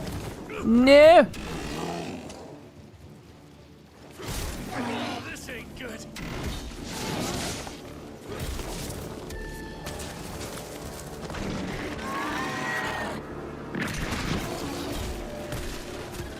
No!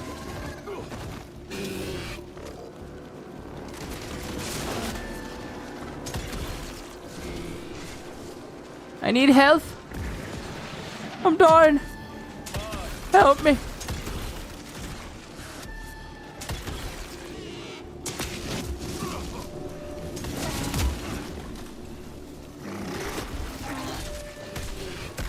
No! Stop touching me!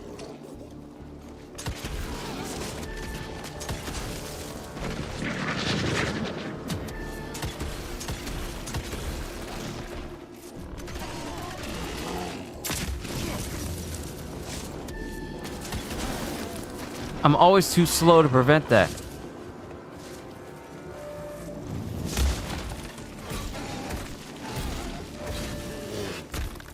Stop it! How?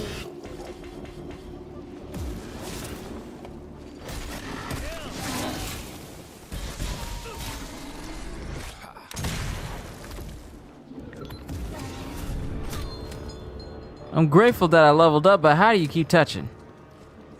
How do you keep touching?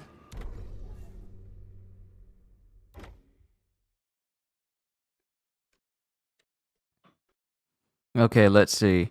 What can I benefit from? I need some melee stuff. Let me see. Zapper Slam. Destroy incoming flying projectiles. Yes, I need that for projectile blocking. I need that. That is necessary. I need that absolutely.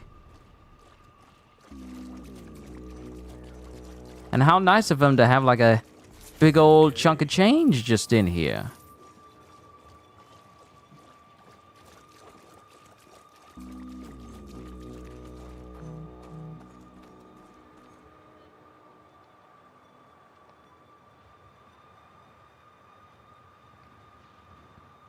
Hold on, I got some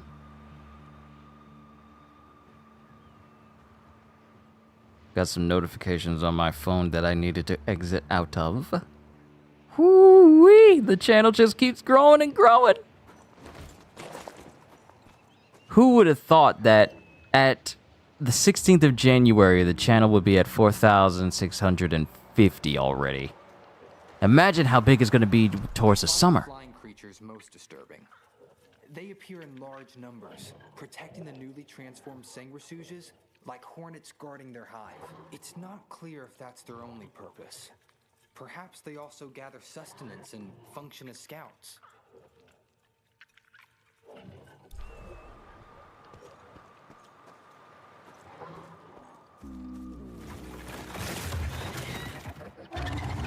Jesus Christ, what are you?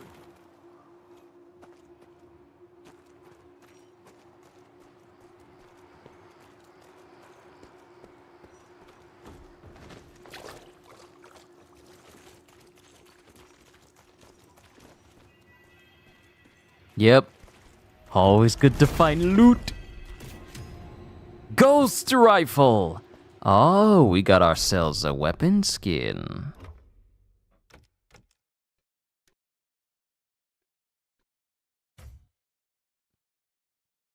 Okay, how does it look? I'm not talking about you. I'm talking about the gun. How's the gun look?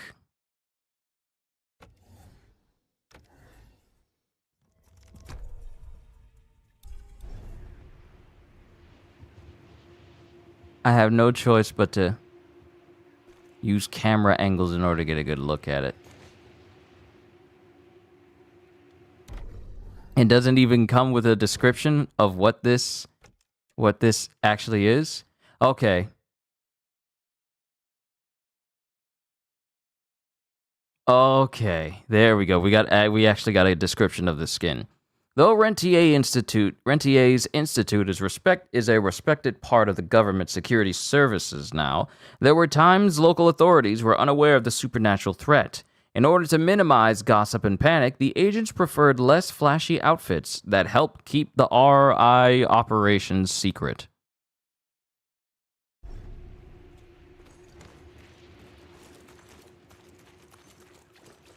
Well, I got me a nice looking gun skin, so I'll take it. Where the heck did it go?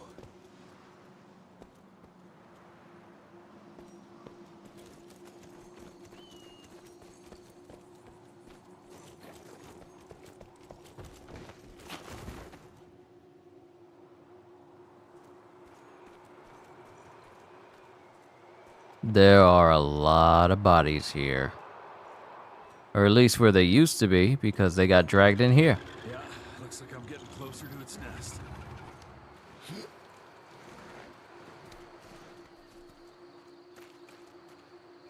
Alright, whose hind parts are looking for some lead injections? Ugh, what a stench.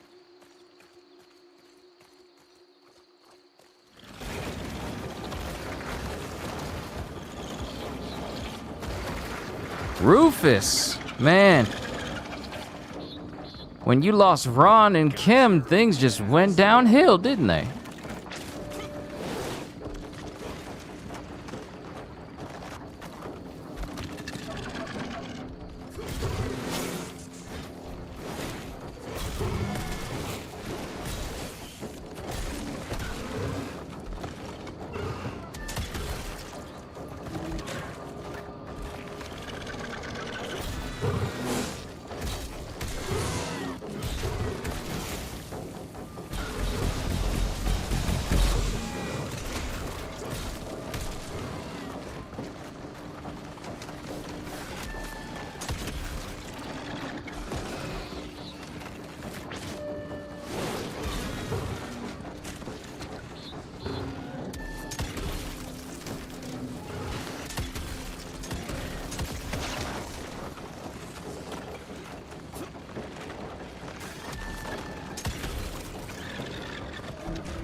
You back here. You ain't slick.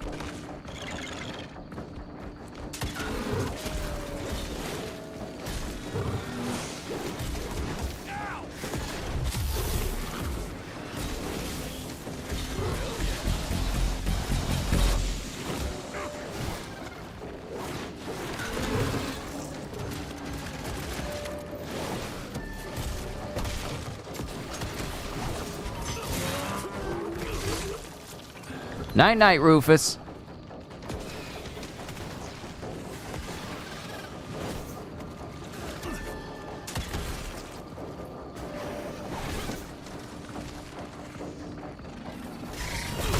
Why am I shooting these things when I can pull them towards me?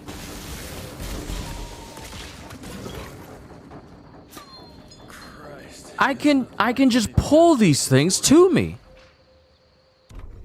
I'm making this harder on myself.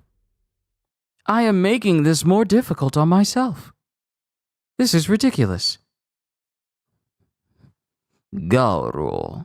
This truly despicable creature is created in mass graves where the blood of the many mingle with the soil. Growls are born blind and for the first few weeks feast on the rotting flesh piled on top of them. As the blood soaks into the soil, the Garo digs deeper in search of sustenance. Once below ground, the Garo hides in the darkness, sheltering itself from the sun and the unsuspecting eyes of travelers. You'll feel the Garo before you see it. Just wait for the tremors.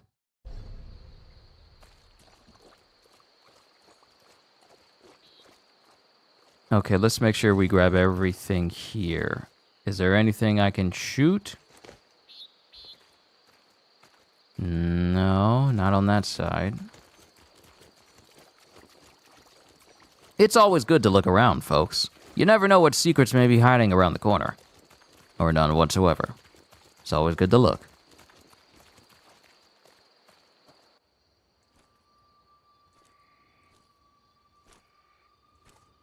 Hello?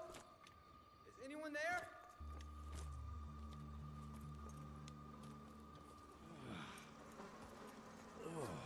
Bloom? Is that you down there? Yes, it's me, but who are... Whoa, you're Jesse Renier, sir. Splendiferous.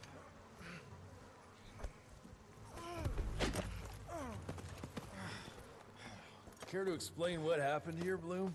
Well, I was sent here to investigate reports of a novel breed of sanguisuge.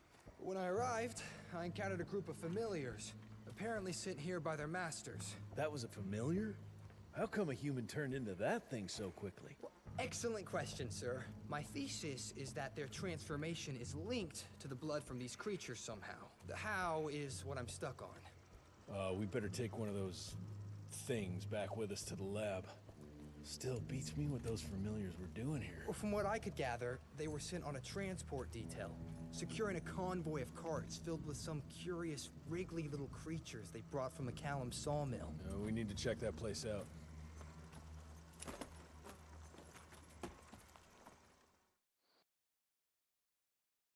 All right, we're back at Calico. That's actually a good place for me to stop.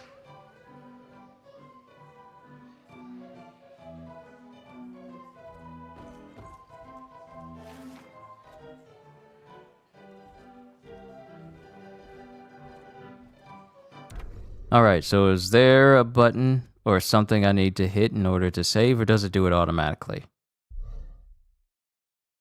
22 seconds since last save. Okay, so it does save automatically when I get back to Calico. Alright, let me see. Multiplayer. How does multiplayer work out?